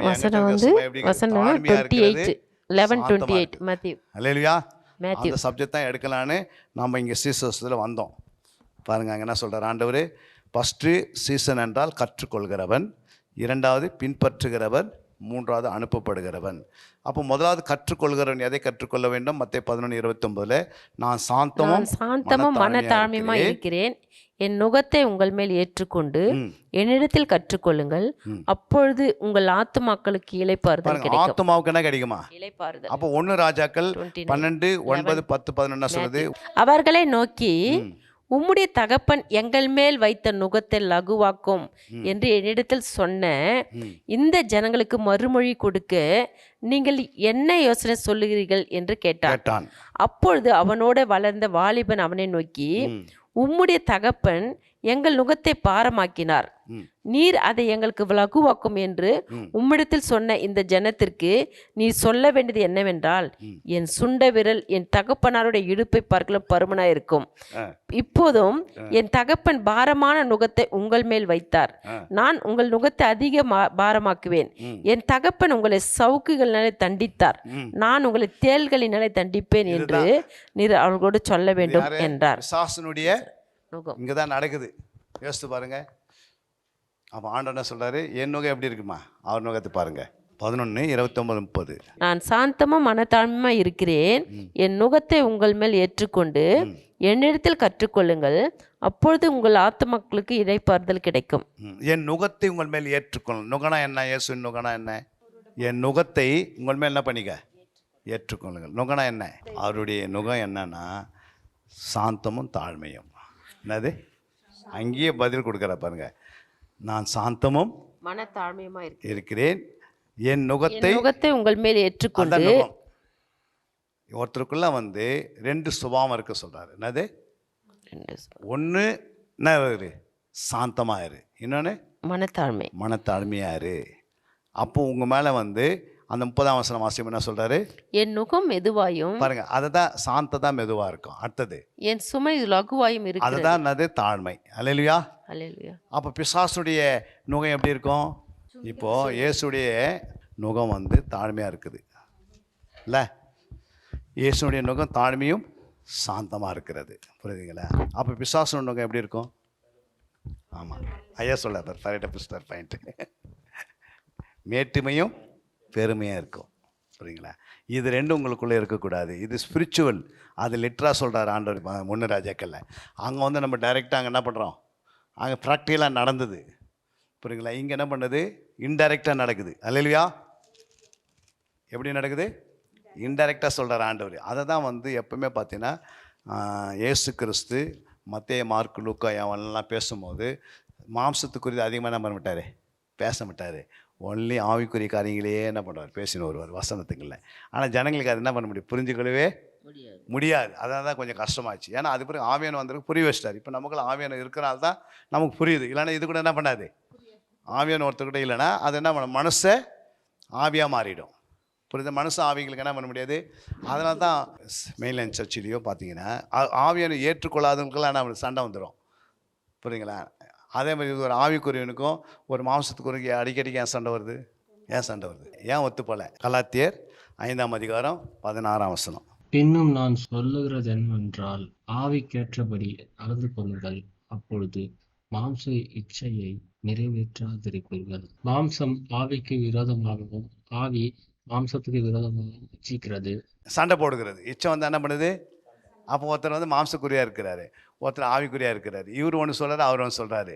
அவர் வந்து மாம்சத்தில் பேசுகிறாரு, ஆவியில் பதில் கொடுத்தானே ஆகும். எப்பவுமே என்ன வருது? இதுதான் நடக்குது. மெயின்லைன் சர்ச்சு கூட ஆவிக்குறி பிள்ளைங்க இருப்பாங்க, மாம்சத்துக்கு இருப்பாங்க. 2 பேரும் எப்போ பார்த்தாலும் சண்டை போட்டுன்னு இருப்பாங்க. அதுக்கு என்ன காரணம்னா இவங்களுக்கு அந்த ஞானம் இல்லாதனால, அந்த அறிவு இல்லாதனால எப்படி பேச தெரியல. புரியுங்களா? அவங்க மாம்சத்திலேயே பேசுகிறாங்களா, ஆவியில் பேசுகிறாங்க. நம்ம என்ன பண்ணோம்? நம்முடைய செவி என்ன பண்ணுமா? அது ருசித்திருமா? ஆணுடைய அந்த வார்த்தைகள் என்ன பண்ணுமா? இது ஆவியில் பேசுகிறாங்களா, பேச நம்ம ருசிக்க முடியாதா? கண்டுபிடிச்சிடலாம். ஆனால் நம்ம என்ன பண்ணலாம்? நம்ம செவி எப்படி இருக்குது? கொழுப்பு அடைச்சிருக்கனால என்ன பண்ண முடியல? வார்த்தைக்குள்ளே பார்க்க மாட்டேங்குது. அல்லேலூயா. அதனால் சில சண்டையை போட்டுடுறோம். அதனால தான் ஆண்டவர் சொல்ல, மாம்சம் ஆவிக்கு விரோதமாகும், ஆவி மாம்சத்துக்கு எப்போவுமே போராடும்.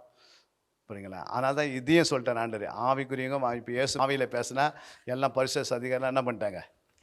இயேசு பின்னாடியே வந்துட்டாங்க. ஏன்னா அவர் என்ன பேசுகிறாரு, அவருக்கு என்ன தெரியும் அப்படின்னு என்ன பண்ணல, இயேசுக்கு எதிர்த்து நிற்கிறாங்க. இயேசு தேவையில்லாம் பேசுறதுக்கு காரணம் என்ன? ஏன்னா இவர் ஆவிக்குரியவர், மாம்சத்தில் இல்லை இவர். அதனால தான் ஆவிக்குரியதே பேசுகிறாரு. இயேசு என்ன பண்ணார்? ஆவிக்குரிய காரியங்களே பேசின்னு வர்றாரு. ஆனால் இவங்க என்ன பண்ணுறாங்க? மாம்சத்துக்குரியே சுற்றுறாங்க. புரியுங்களா? இவன் ஆவிக்குரிய ஸ்டேஷன் அவங்க என்ன பண்ணுறாங்க? ஒருவேளை அவர் வந்து ஆகரகத்து பேசினுக்கிறாரா, இதை குறித்து பேசினுக்கிறாரா அப்படின்னு இவங்களே பேசிக்கிறாங்க. புரியுதுங்களா? என்ன பேசியிருக்கணும் போகிறான்னு. அப்போன்னா நான் இயேசு எதெல்லாம் பேசினாரோ எல்லாத்தையும் எப்படி பேசினார்? ஆவிக்குரிய அர்த்தத்திலே பேசினார். அதான் வேதத்தில் எல்லாமே இது ஆவிக்குரிய அர்த்தம். வருத்தப்பட்ட பாரம் சுமக்கிறவர்கள்னு சொல்லிட்டு எல்லாரும் எண்ணத்தில் வாரங்கள் உனக்கு நான் இளைப்பாறுதல் தருவேன்ட்டார். ஆனால் அதுக்கு பிறகு பேசுகிறாரு, என் தாழ்மை என் சாந்தத்தை ஏற்றுக்கொள்ளுங்கள், அப்போது நான் உங்களுக்கு என்னிடத்தை கற்றுக்கொள்ளுங்கள், அப்போது நான் உனக்கு நான் தருவேன். அப்போ உள்ளே வந்த பிறகு ஃபஸ்ட்டு தாழ்மையும் சாந்தம் உள்ளே வந்தால் தான் மீது எல்லாமே வரும். அந்த சாந்த குணமுள்ளவர்கள் பாக்கியவான்கள் பூமியே சுதந்திரிப்பாங்களாம். ஒரே ஒரு அப்போ தாழ்மை உள்ளவர்கள் கிருபையை அணைந்து கொள்கிறார், கிருபை பெற்றுக்கொள்வார்கள். தாழ்மை பட என்ன பண்ணுவாங்க? கிருபை மேல் கிருபை வந்துனே இருக்கும். புரியுங்களா? கொஞ்சம் நமக்குள்ள பெருமை வந்துச்சுன்னா ஆட்டோமேட்டிக் கிருபை போயிடும். அது வந்து பெருமையாக நம்ம என்ன பண்ண முடியாது. அதனால தான் ஆவிலே வளரணும். தாழ்மை உள்ளவருக்கு கிருபை அளிப்பேன். அதான் தாழ்மை உள்ளவருக்கு கிருபை அளிப்பேன். கிருபை மேல் என்ன பண்ணும்? தாழ்மை அதிக அதிக அதிகாக எவ்வளோ உன்னை தாழ்த்துக்கிறாயோ கிருபை என்ன பண்ணோம்? பெருகினே இருக்கும். அப்போ கிருபை பெருகும் போது என்ன ஆகுது? பிரசனம் அதிகமாக நம்ம மேலே வந்து இறங்குது. அதனால தான் அவர் சொன்னார், கிருபைனாலும் சத்தியத்தினால் நான் வந்து உங்களுக்குள்ளே வாசம் பண்ணுகிறேன். அப்போ கிருபையும் நமக்கு சப்போர்ட்டு. சத்தியன்றது கனி கொடுக்க ஆரம்பிக்குது. அப்போ அந்த வார்த்தை கனியாக மாற்றுறது தான் நம்முடைய வேலை. இந்த வேலைக்கு தான் நமக்கு உதவி செய்கிறாரா ஆண்டவரும் நமக்காக ஜெபம் பண்ணுறாரு. இப்போ ஏதோ ஆண்டவர் தனிச்சையாக வேலை செய்யலை. அவரும் நமக்காக 7:25 Ebrேயர் 7:25 என்ன சொல்லுது? மேலும் தமது மூலமாய் தேவனிடத்தில் சேர்கிறவர்களுக்காக வேண்டுதல் செய்யும் பொருட்டு என்ன செய்யட்டும்? வேண்டுதல் செய்யும் இல்லை, தேவனிடத்தில் சேருகிறவர்களுக்காக வேண்டுதல் செய்யும்படி அவர் எப்போது உயிரோடு இருக்கிறவராகியால் அவர்களை முற்றுமுடிய ரட்சிக்க வல்லவராயும் இருக்கிறார். முற்றுமுடிய அந்த நித்திய ரட்சிப்புகளை கொண்டு போறாரு. அது குறித்து நான் சப்ஜெக்ட் எடுப்பேன், ரட்சிப்புனா என்னன்னு. அப்போ என்ன அர்த்தம்னா, அந்த நித்திய ரட்சிப்புக்குள்ளே நம்மளை போய் சேர்க்கணும்னா தேவனிடத்தில் சேருகிறவர்களுக்காக அவர்களுடைய வேலையாக இருக்குது. ஏதோ அவர் வந்து வேண்டுதல் செய்கிறார். சிந்தி ரட்சிக்கப்பட்ட கொஞ்சம் சபையில் சேர்த்துட்டு மட்டும் போல. அல்லேலூயா, அல்லேலூயா. தன்னுடைய ஆவியானவர் அனுப்பினது மட்டும் வேதத்தை எழுதி கொடுத்தது போதாது, அவரும் பரலோகத்தில் மகா பிரதான ஆசிரியர் என்ன பண்ணுறாரு? வேண்டுதல் செய்கிறார். முற்றுமுடிய நம்ம ரட்சிக்கப்படணுமா? அப்போ ஒரு பெருமை இருக்குது, அதில் என்ன பண்ணிடணும்?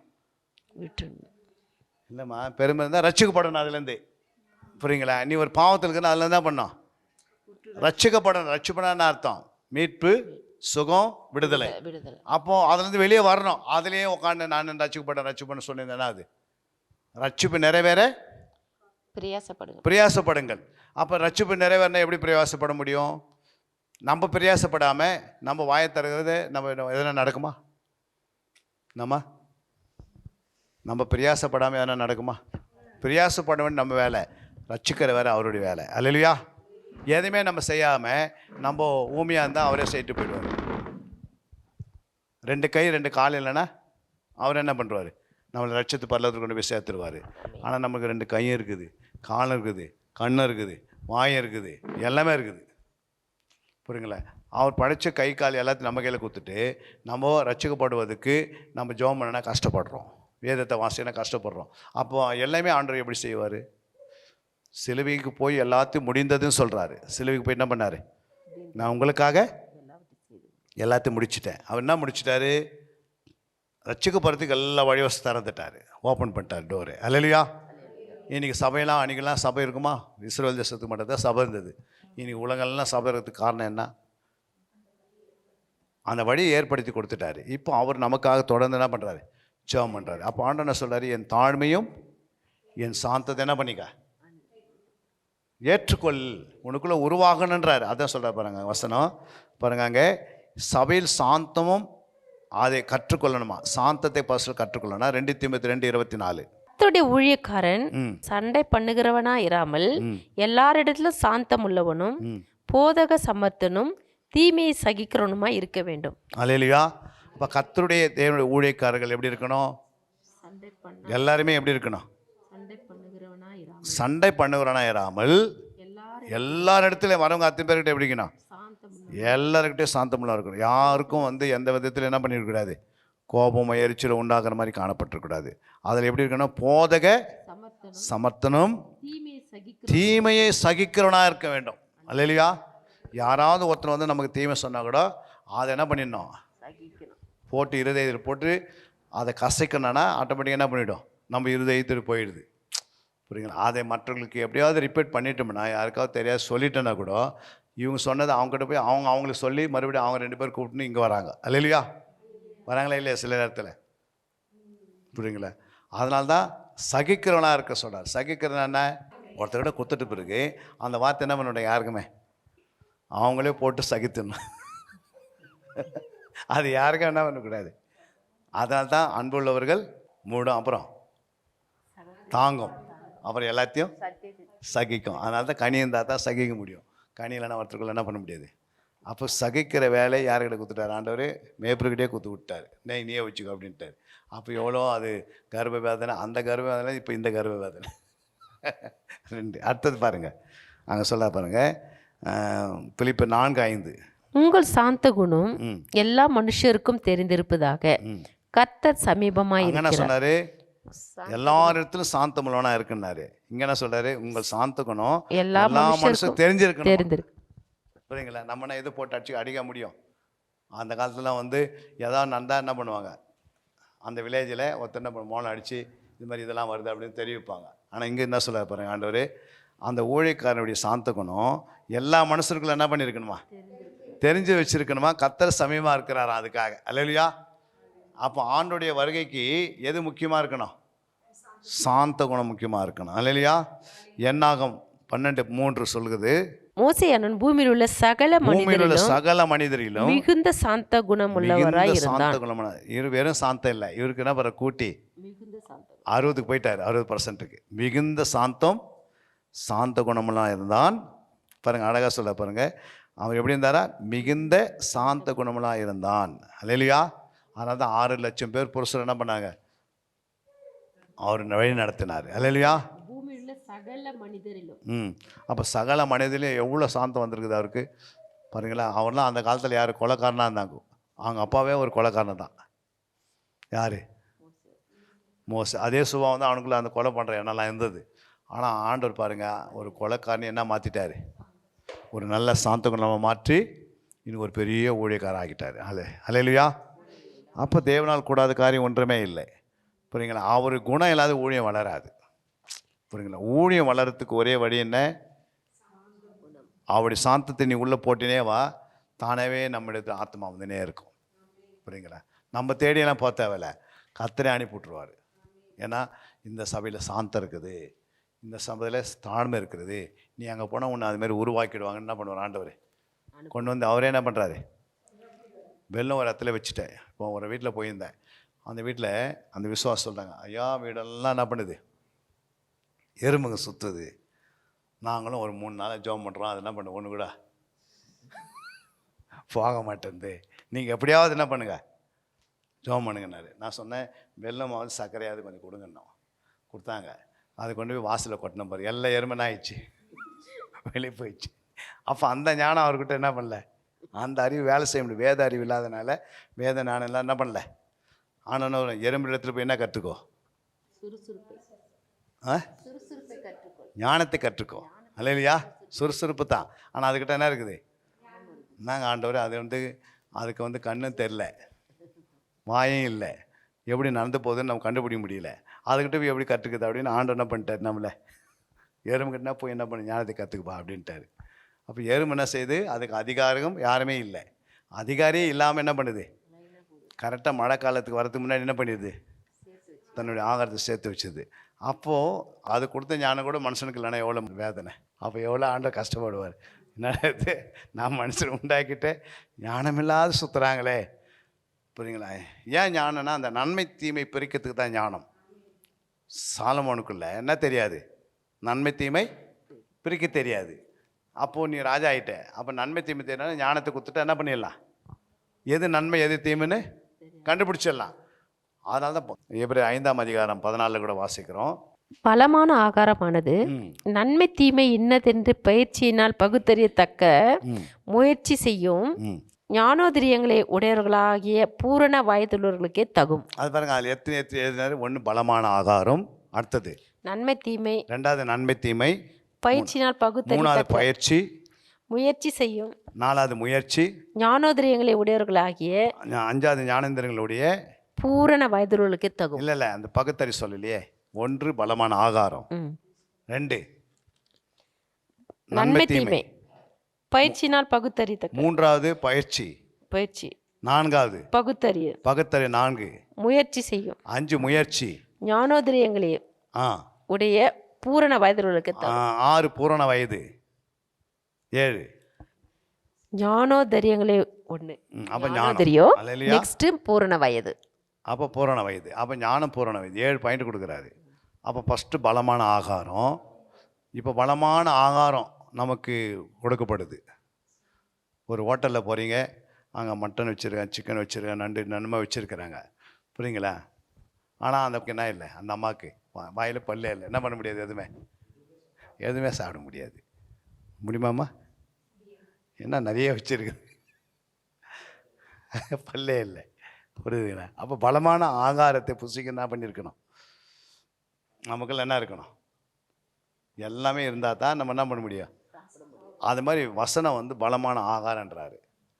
அது 13ஆம் வசனம் வாசிக்கும். பலமான ஆகாரம்னா என்னது?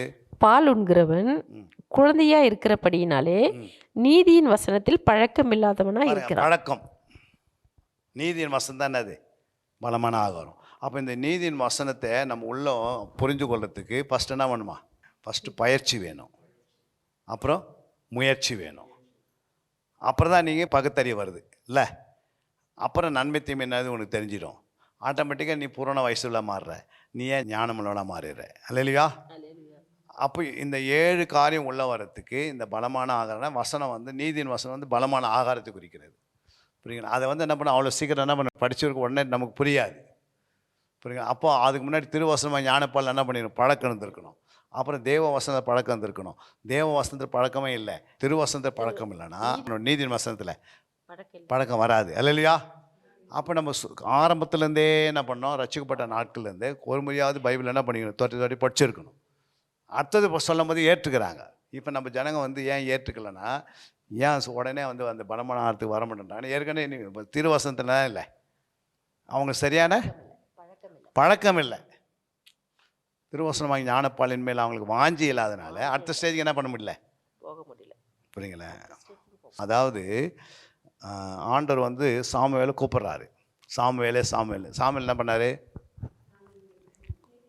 ஏலிக்கிட்ட போய் என்ன பண்ணுறாரு? நீ என்னை கூப்பிட்டீங்களா கேட்குறாரு. ஏலி என்ன சொல்கிறாரு? கூப்பிடல, நீ போய் என்ன பண்ணுக்கோ, படுத்துக்கோ. அடுத்தது மறுபடியும் என்ன பண்ணுறாரு? சாமுவேல் கூப்பிட்றாரு. அப்புறம் என்ன பண்ணுறாரு? ஏலிக்கிட்ட போகிறாரு. மறுபடியும் என்ன பண்ணுறாரு? ஏலி, நான் உன்னை கூப்பிடல. ஏன் அப்படி சொல்கிறாரு? ஏன் சாமுவேலுக்கு புரியல ஆண்டவர் தான் பேசுகிறாருன்னு? ஏன்னா அவன் என்ன பண்ணல, இன்னும் அவன் பாலை மறக்கலை.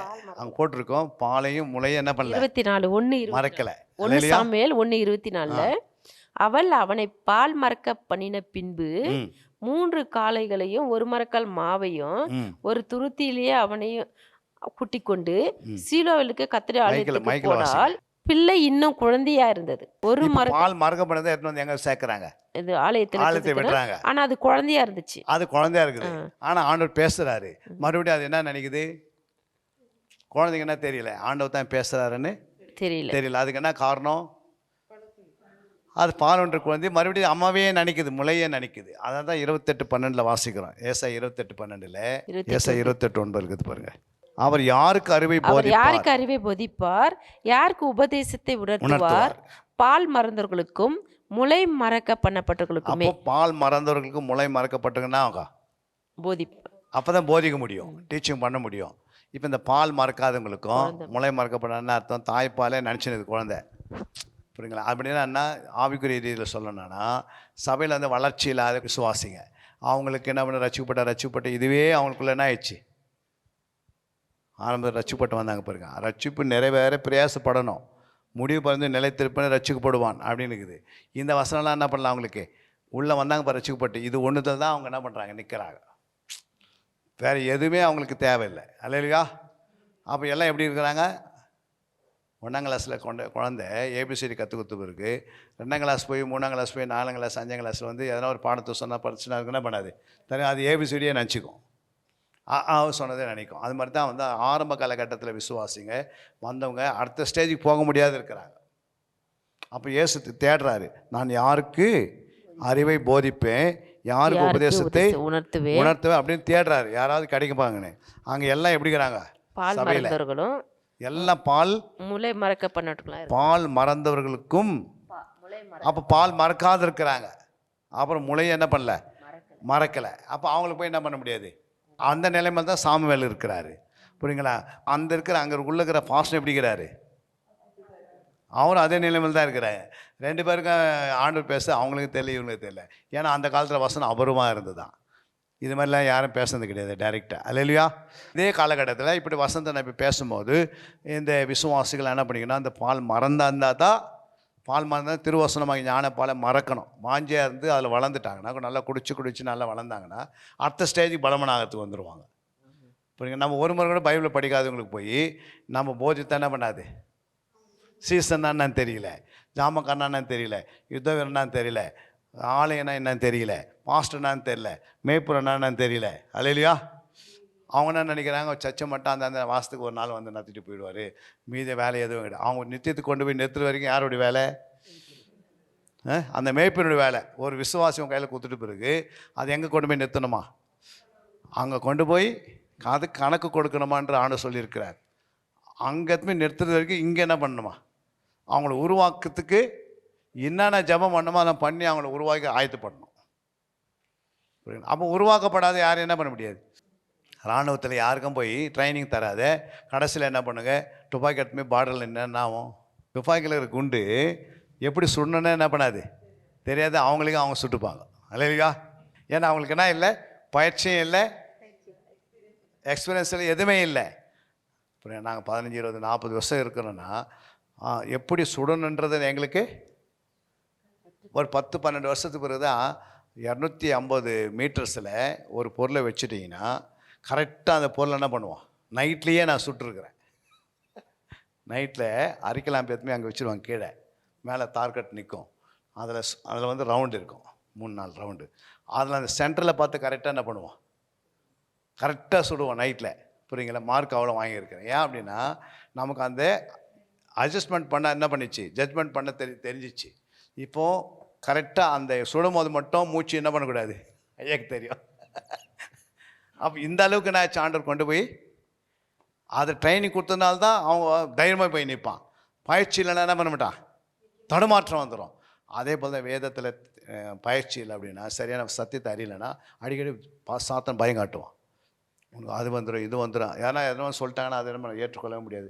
பாஸ்டர் அதுக்கு நன்மைக்காக கூட சொல்லுவார், அது தப்பாகவே ஏற்றுப்பாங்க அவங்க. என்னை இதுமாதிரி சொல்லிட்டார் அவர், நான் யார் தெரியுமா அப்படின்ட்டு என்ன பண்ணுவாங்க, நமக்கு திருப்பி எழுதுப்பாங்க. இருக்குதாங்களே இல்லையா, எழுப்பிடுவாங்க. டக்குன்னு நமக்கு சண்டை போட வந்துடுவாங்க. திடீர்னு ஒரு கூட்டத்தை கொண்டு வந்து நிறுத்துவாங்க. அதனால தான் என்ன பண்ணாங்க, பரிசு சதிசெல்லாம் ஏன் எதிர்த்துனா பாலொன்று குழந்தையா இருந்தாங்க. சீசன் என்ன பண்ண வளர்ச்சி இல்லாத ஆண்டவரே என்ன பண்ணுறாங்க, மறுதளிக்கிறாங்க, காட்டி கொடுக்குறாங்க. டக்குன்னு ஏசு உங்க கூட தான் இருந்தார் அப்படின்னு கேட்டால் என்ன சொல்கிறாங்க, எனங்களும் அதெல்லாம் தெரியாது அப்படின்னு. எவ்வளோ கஷ்டம் அந்த நேரத்தில் ஏசு அதை பார்த்துக்கும் போது அவருக்கு எவ்வளோ கஷ்டம். ஆனாலும் ஏசுக்குள்ளே பூரண புருஷராக இருந்ததுனால ஏசு அவங்க சொன்னது எதுவும் என்ன பண்ணிக்கல, அவர் மரித்து உயிர்த்தேர்ந்து வந்து என்ன பண்ணியிருக்கலாம், உங்களை எல்லாரும் எதுவுமே ஜெயிலில் தள்ளியிருக்கலாம். நீ பேசின பேச்சுக்கெல்லாம் பார்த்தா எங்கே இருக்கணும். ஆனால் ஆண்டவன் என்ன பண்ணிட்டாரு, யோசிப்பு எல்லாம் என்ன பண்ணிட்டாங்க, அண்ணன் தம்பிகளுக்கு எதிர்த்தாங்க, தூக்கி உள்ளே போட்டாங்க, எல்லாமே சொன்னாங்க. அதே அவர் அதிகாரி ஆகிட்டார். அன்றைக்கி அவர் என்ன பண்ணிக்கலாம், போன எல்லாம் உள்ளே தள்ளி 10, 20 வருஷம் ஜெயிலில் தள்ளி இருக்கலாம். அவர் என்ன சொல்லிட்டாரு, நீங்கள் தீமை செய்தீங்க, அதை நான் நன்மையாக ஆண்டு கொண்டு வந்துட்டார், முடிஞ்சு பிடிச்சி. அதுதான் பூரண புருஷர்கள். அல்லையா? பூரண புருஷர்களை எதிர்த்தில் நிற்க மாட்டாங்க, அதை சகித்து கொண்டே போயிடுவாங்க. ஏன்னா வசனம் அவங்களுக்குள்ள என்ன இருக்குது, நிரப்பப்பட்டிருக்கிறது. வசனத்தில் வளர்ந்துட்டாங்க. அதனால் எந்த மந்தைகள் எப்படி இருக்குது, அந்த மந்தைகளை எப்படி உருவாக்கணுன்றது அந்த தன்மை தேவன் நம்ம கொடுத்துருவார்.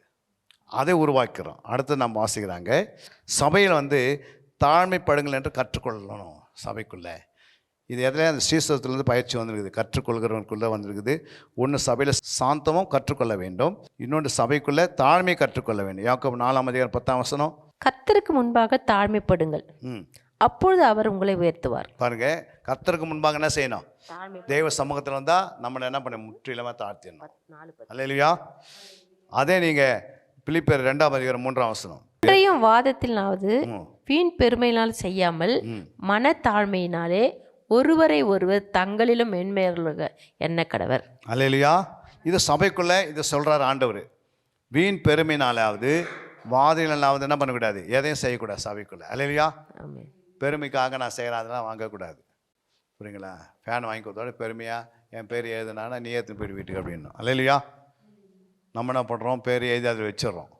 அப்புறம் அது என்ன சொல்லுது, ஒரு சர்ச்சில் ஃபேனை கொடுத்துட்டாங்க, மறுபடியும் அந்த விசுவாசி ஒரு 20 சேர் கொடுத்தாங்க. அது விசுவாசிக்கும் மேய்ப்பருக்கு சண்டை வந்துச்சு பாருங்க. அந்த விசுவாசி சொல்கிறது, என் சேரையும் என் ஃபேனை கொடுங்கன்னு வாங்கி போயிடுச்சு. அதை பார்த்து சொல்கிறாரு, டேய் சேர் கொடுத்துட்டு அது உனக்கு ஆண்டவர் தானே கொடுத்தேன், நான் எடுத்து நான் போட்டேன்ல, உனக்கு கொடுத்தேன்ல, எனக்கு கொடுத்துட்டு நான் போகிறேன் வேறு சர்ச்சுக்கு அப்படின்ட்டு பிடின்னு போயிடுச்சு. ஃபேனை கைட்டு கொடுன்னு கேட்குது. புரியுங்களா? எப்படி? ஏன் அப்படின்னா இவங்களுக்குள்ள அந்த ரட்சிப்பின் வழியை கற்றுக்கொள்ளாது இருக்கிறாங்க. அல்லேலூயா. அதனால தான் கர்த்தர் நம்மக்கிட்ட கொடுத்ததே, புரியுங்களா, ஒரு குப்பையிலேயே ஒரு இரும்பு விழுந்து கிடந்தாலும் அந்த இரும்பை எடுத்து உருகி ஒரு நல்ல பாத்திரமாக உருவாக்கிறாங்க. அதுதான் மேய்ப்பருடைய வேலை.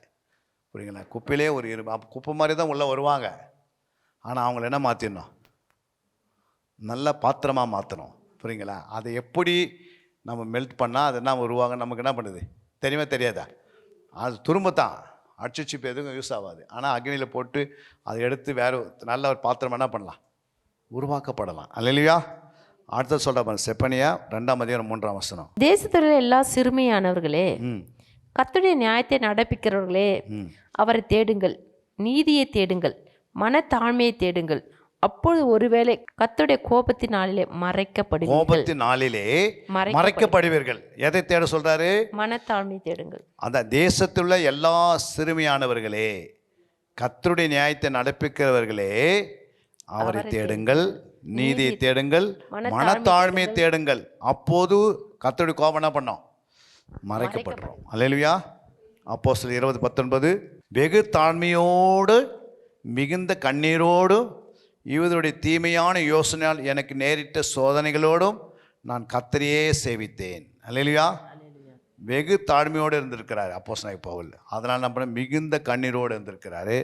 அதனால் யூதருடைய தீமையான யோசனையால் என்ன பண்ணல, எனக்கு நேரிட்ட சோதனைகளோடும் நான் கர்த்தரை சேவித்தேன். பாருங்க, கர்த்தரையே சேவிக்கிறார். ஏன் அப்படின்னா அவர் ஆல்ரெடி என்ன பண்ணுறார், மிகுந்த தாழ்மை வச்சுருந்தார். வெகு தாழ்மை அவருக்குள்ளே இருந்தது அவருக்கு. அதனால தான் அது எவ்வளோ உபத்திரம் பாடெல்லாம் வந்தது, என்னென்னமோ பண்ணாங்க, என்னென்ன தூக்கி அவருக்கு எங்கெங்கே போட்டாங்க. ஆனாலும் அவருக்குள்ளே இருக்கிற அந்த வெகு தாழ்மையை, மனத்தாழ்மையை வச்சு மிகுந்த கண்ணீரோடு ஜெபம் பண்ணி சபையை கட்டி அப்படியே எழுப்பிட்டார். அல்லேலூயா. பாருங்கள், சில சபையிலே பயந்திருக்கும்படி கற்றுக்கொள்ளணும். 3வது. அடுத்ததில் சபையில் என்ன பண்ணோம்? ஓவாங்க 4:9 சொல்கிறது, எனக்கு பயந்திருக்கும்படி அவைகளை கற்றுக்கொண்டு. அப்போ கர்த்தருக்கு பயப்படுற பயம் எங்கே கற்றுக்கொள்ளணும்? சபையில் கற்றுக்கொள்ளணும். அல்லேலூயா. சபையில் என்ன செய்யணுமா? பயந்திருக்கும்படி கற்றுக்கொள்ளணும். 4:9 கடைசியா வாசிது.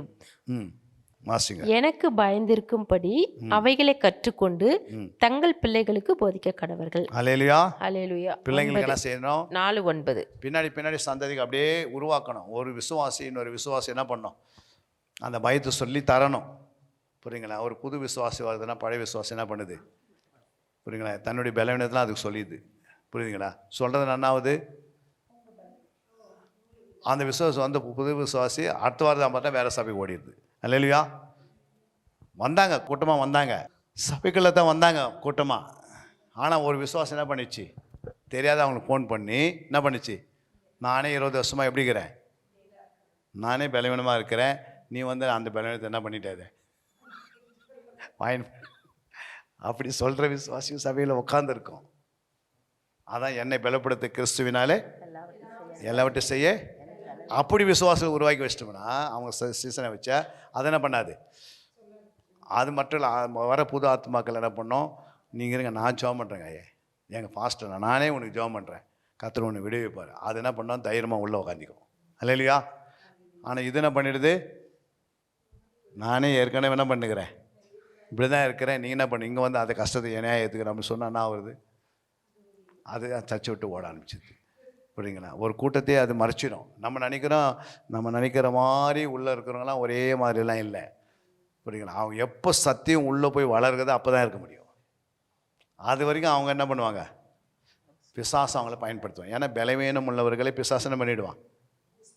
பலவீனம் உள்ள யார்? குழந்தைகள். அதை சொல்ல பாருங்க, 1 கொரிந்தியர் 3:2. நீங்கள் பலன் இல்லாதவர்களானதால் உங்களுக்கு போஜனம் கூடாமல் பாலை குடிக்க கொடுத்தேன். இன்னமும் நீங்கள் மாம்சத்துக்குள்ளே இருக்கிறபடியால் இப்பொழுது உங்களுக்கு பலன் இல்லை. பொறாமையும் வாக்குவாதமும் பேதகங்களும் உங்களுக்குள் இருக்கிறபடியால் நீங்கள் மாம்சத்துக்குரியவர்களாக இருந்து. அப்ப எப்படி இருக்கிறாங்க? பலவீனம்னா என்ன தெரியுது, அவங்க மாம்சத்துக்குள்ளே இருப்பாங்க. அப்படின்னா என்ன, போறாம வாக்குவாதம் பிரிவினை இருக்கும். அதான் ஒரு ஆத்மா வந்தால் உடனே என்ன செய்யாது, அதுக்கிட்ட இது போய் சொல்லும் தன்னுடைய நிலைமையை. புரியுங்களா? டக்குன்னு ஃபோன் நம்பர் வாங்கிக்கும், டக்குன்னு ஃபோன் அடிக்கும், வீட்டுக்கு போன இருக்குது. புரியுங்களா? இதெல்லாம் அது வந்து தந்திரமாக செய்துனே இருக்குது. நமக்கே தெரியாது எந்த இடத்துலேருந்து எங்கே ஓட்டை இருக்குது நமக்கு தெரியாது. அந்த ஓட்டை வழியாக எல்லாம் போயிடும். அதனால தான் ஆண்டவர் சொன்னார் 2:15 அந்த ஓட்டையை மூடணுமா. 2:13 என் ஜனங்கள் என் ஜனங்கள் 2 தீமைகளை செய்தார்கள். 2 தீமைகளை செய்தார்கள். ஜீவ தண்ணீர் ஊற்றாகி என்னை ஜீவ விட்டு தண்ணீர் ஊற்றாகிய என்னை விட்டு விட்டார்கள். என்னை விட்டு விட்டார்கள். தண்ணீர் நிற்காத தொட்டிகளாகிய தண்ணீர் நிற்காத தொட்டிகளாகிய வெடிப்புள்ள தொட்டிகளை தங்களுக்கு வெடிப்புள்ள தொட்டிகளை என்ன பண்ணினாங்க? வெட்டி கொண்டார்கள். வெட்டி கொண்டார்கள், தெரிந்து கொண்டார்கள்.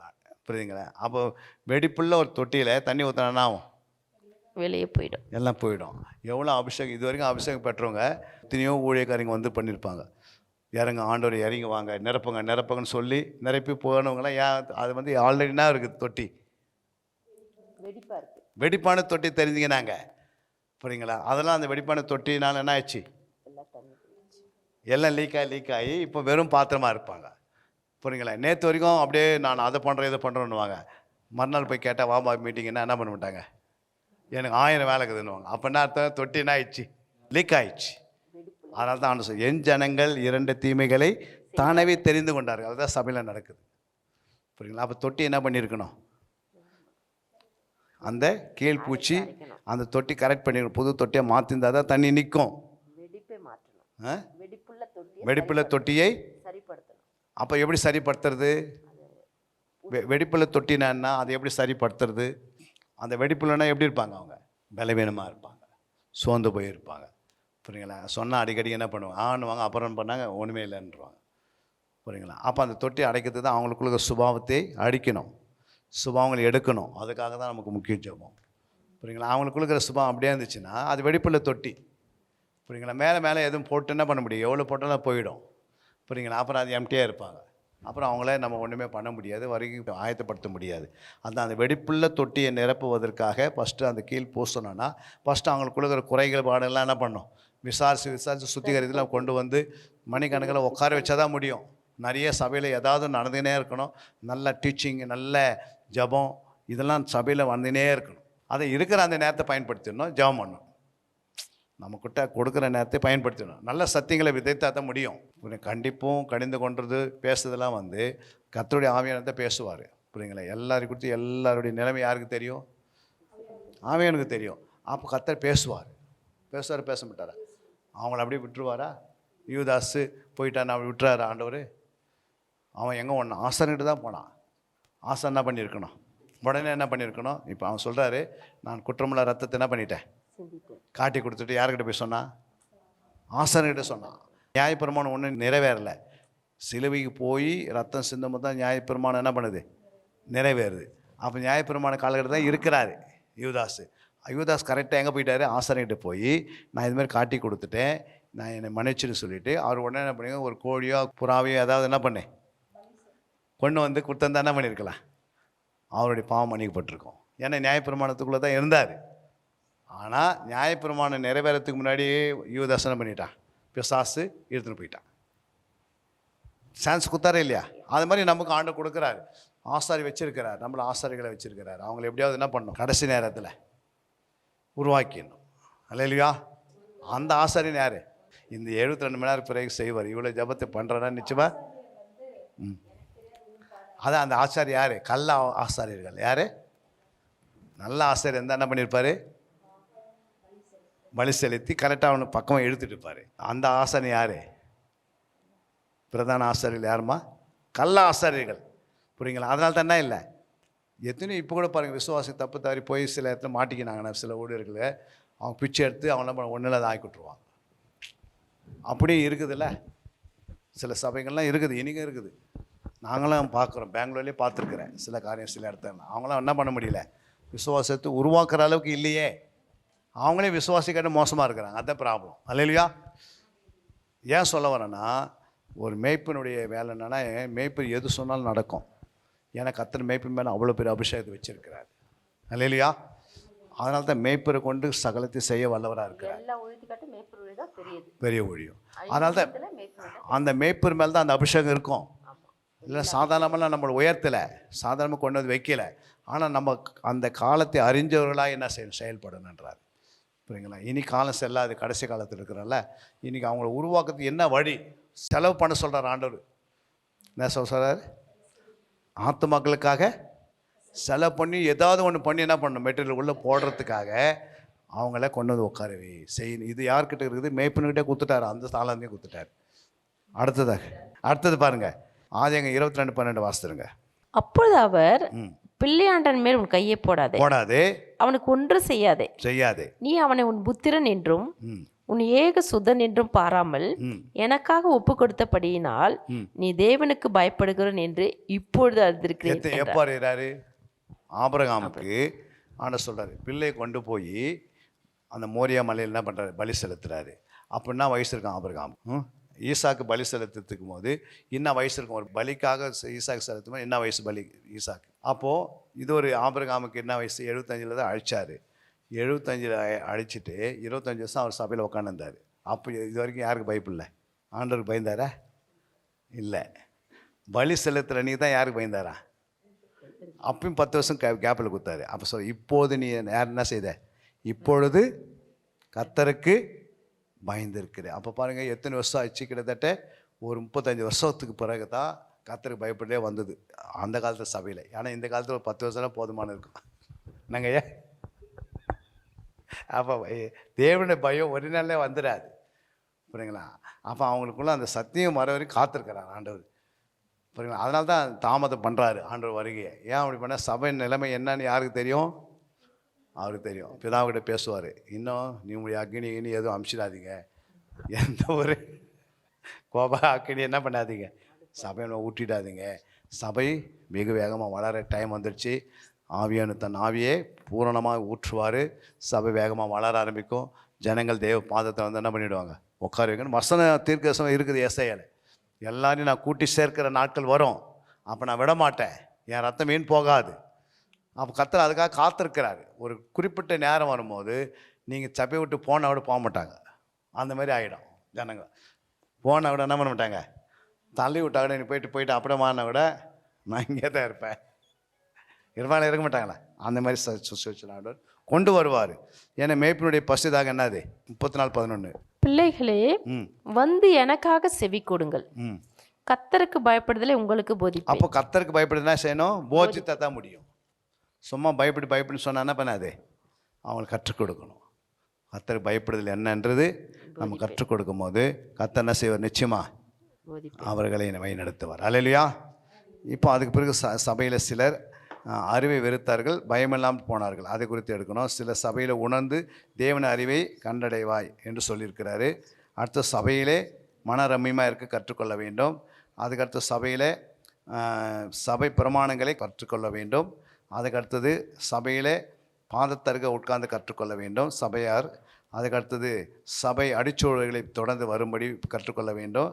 அதுக்கு சபையில் அன்பிலே நிலைத்திருப்பீர்கள் என்று கற்றுக்கொள்ள வேண்டும். இத்தனை காரியம் இருக்குது. அல்லேலூயா. இப்போ நம்ம என்ன ஆயிடுச்சு? ஒரு ஹவர் 15 நிமிஷம் எக்ஸ்ட்ரா போயிடுச்சு. ஜபம் பண்ணி அடுத்த இதுக்கு போய் அப்புறம் ஜபலாம் பண்ணி அடுத்த ஸ்டேஜுக்கு போகலாம். இது வரைக்கும் நீர் எங்களோடு பேசியிருக்கிறப்பா. சீசத்தை குறித்து எங்களுக்கு பயிற்சி கொடுத்தீர். ஆண்டவர் எப்படி கற்றுக்கொள்ள வேண்டுமென்று, ஆண்டவர் எப்படி பின்பற்ற வேண்டுமென்று, எப்படி நாங்கள் அனுப்பப்பட வேண்டுமென்று, இதில் நீர் அநேக காரியங்களுக்கு தாழ்மை குறித்து, சாந்தத்தை குறித்து, ஆண்டவரை கர்த்தருக்கு பயப்படுதல் என்னென்று எங்களுக்கு சொல்லி தந்திருக்கிறீர். ஆண்டவரை மெய்யாகவே கேட்ட சபையார் இந்த சபை ஆண்டவரே 72 hours முடிந்த பிறகு ஒரு எழுப்புதல் இந்த சபைக்கு நீ கொடுக்கணும் ஆண்டவரே. இந்த சபையில் ஒவ்வொரு விசுவாசிகளும் பூரண புருஷர்களாய் மாற வேண்டும். உம்முடைய இருதயத்துக்கு ஏற்றனா மாற வேண்டும். உம் சித்தம் இந்த சபையில் நிறைவேற வேண்டும். நீர் வந்து ஆசீர்வதிக்க முடியாது நான் ஜெபிக்கிறேன்ப்பா. எங்களால் முடியாது, என் தேவனால் எல்லாம் கூடும்னு சொல்லப்பட்டிருக்கிறது. மெய்யாகவே நீ தேவனுடைய நாமத்தை விசுவாசிக்கும் போது எல்லாம் கூடும், உனக்கும் கூடும் என்று சொல்லப்பட்டிருக்கிறது. நாங்கள் வேண்டிக் கொள்கிற ஆண்டவரே, எங்கள் ஜபத்துக்கு பிறகு ஒரு வித்தியாசத்தை சபையில் உண்டு பண்ணி தரும்படியே ஜெபிக்கிறேன். எல்லா காரியங்களையும் நீ வாய்க்கு செய்யுங்க. உம்முடைய நாமம் மகிமைப்படுவதாக, உம் சித்தம் நிறைவேறுவதாக. எல்லா தடைகளை உடைத்து ஏறுகிற ஆண்டவரே, நீர் மகிமைப்படுவதற்காக ஸ்தோத்திரம். பெரிய காரியத்தை செய்யுங்க. இந்த 72 hours ப்ரேயர் முடியும் போது ஒரு எழுப்புதலை சபையில் நீ கொண்டு வரப்போகிறீர் என்று நாங்கள் விசுவாசிக்கிறோம்.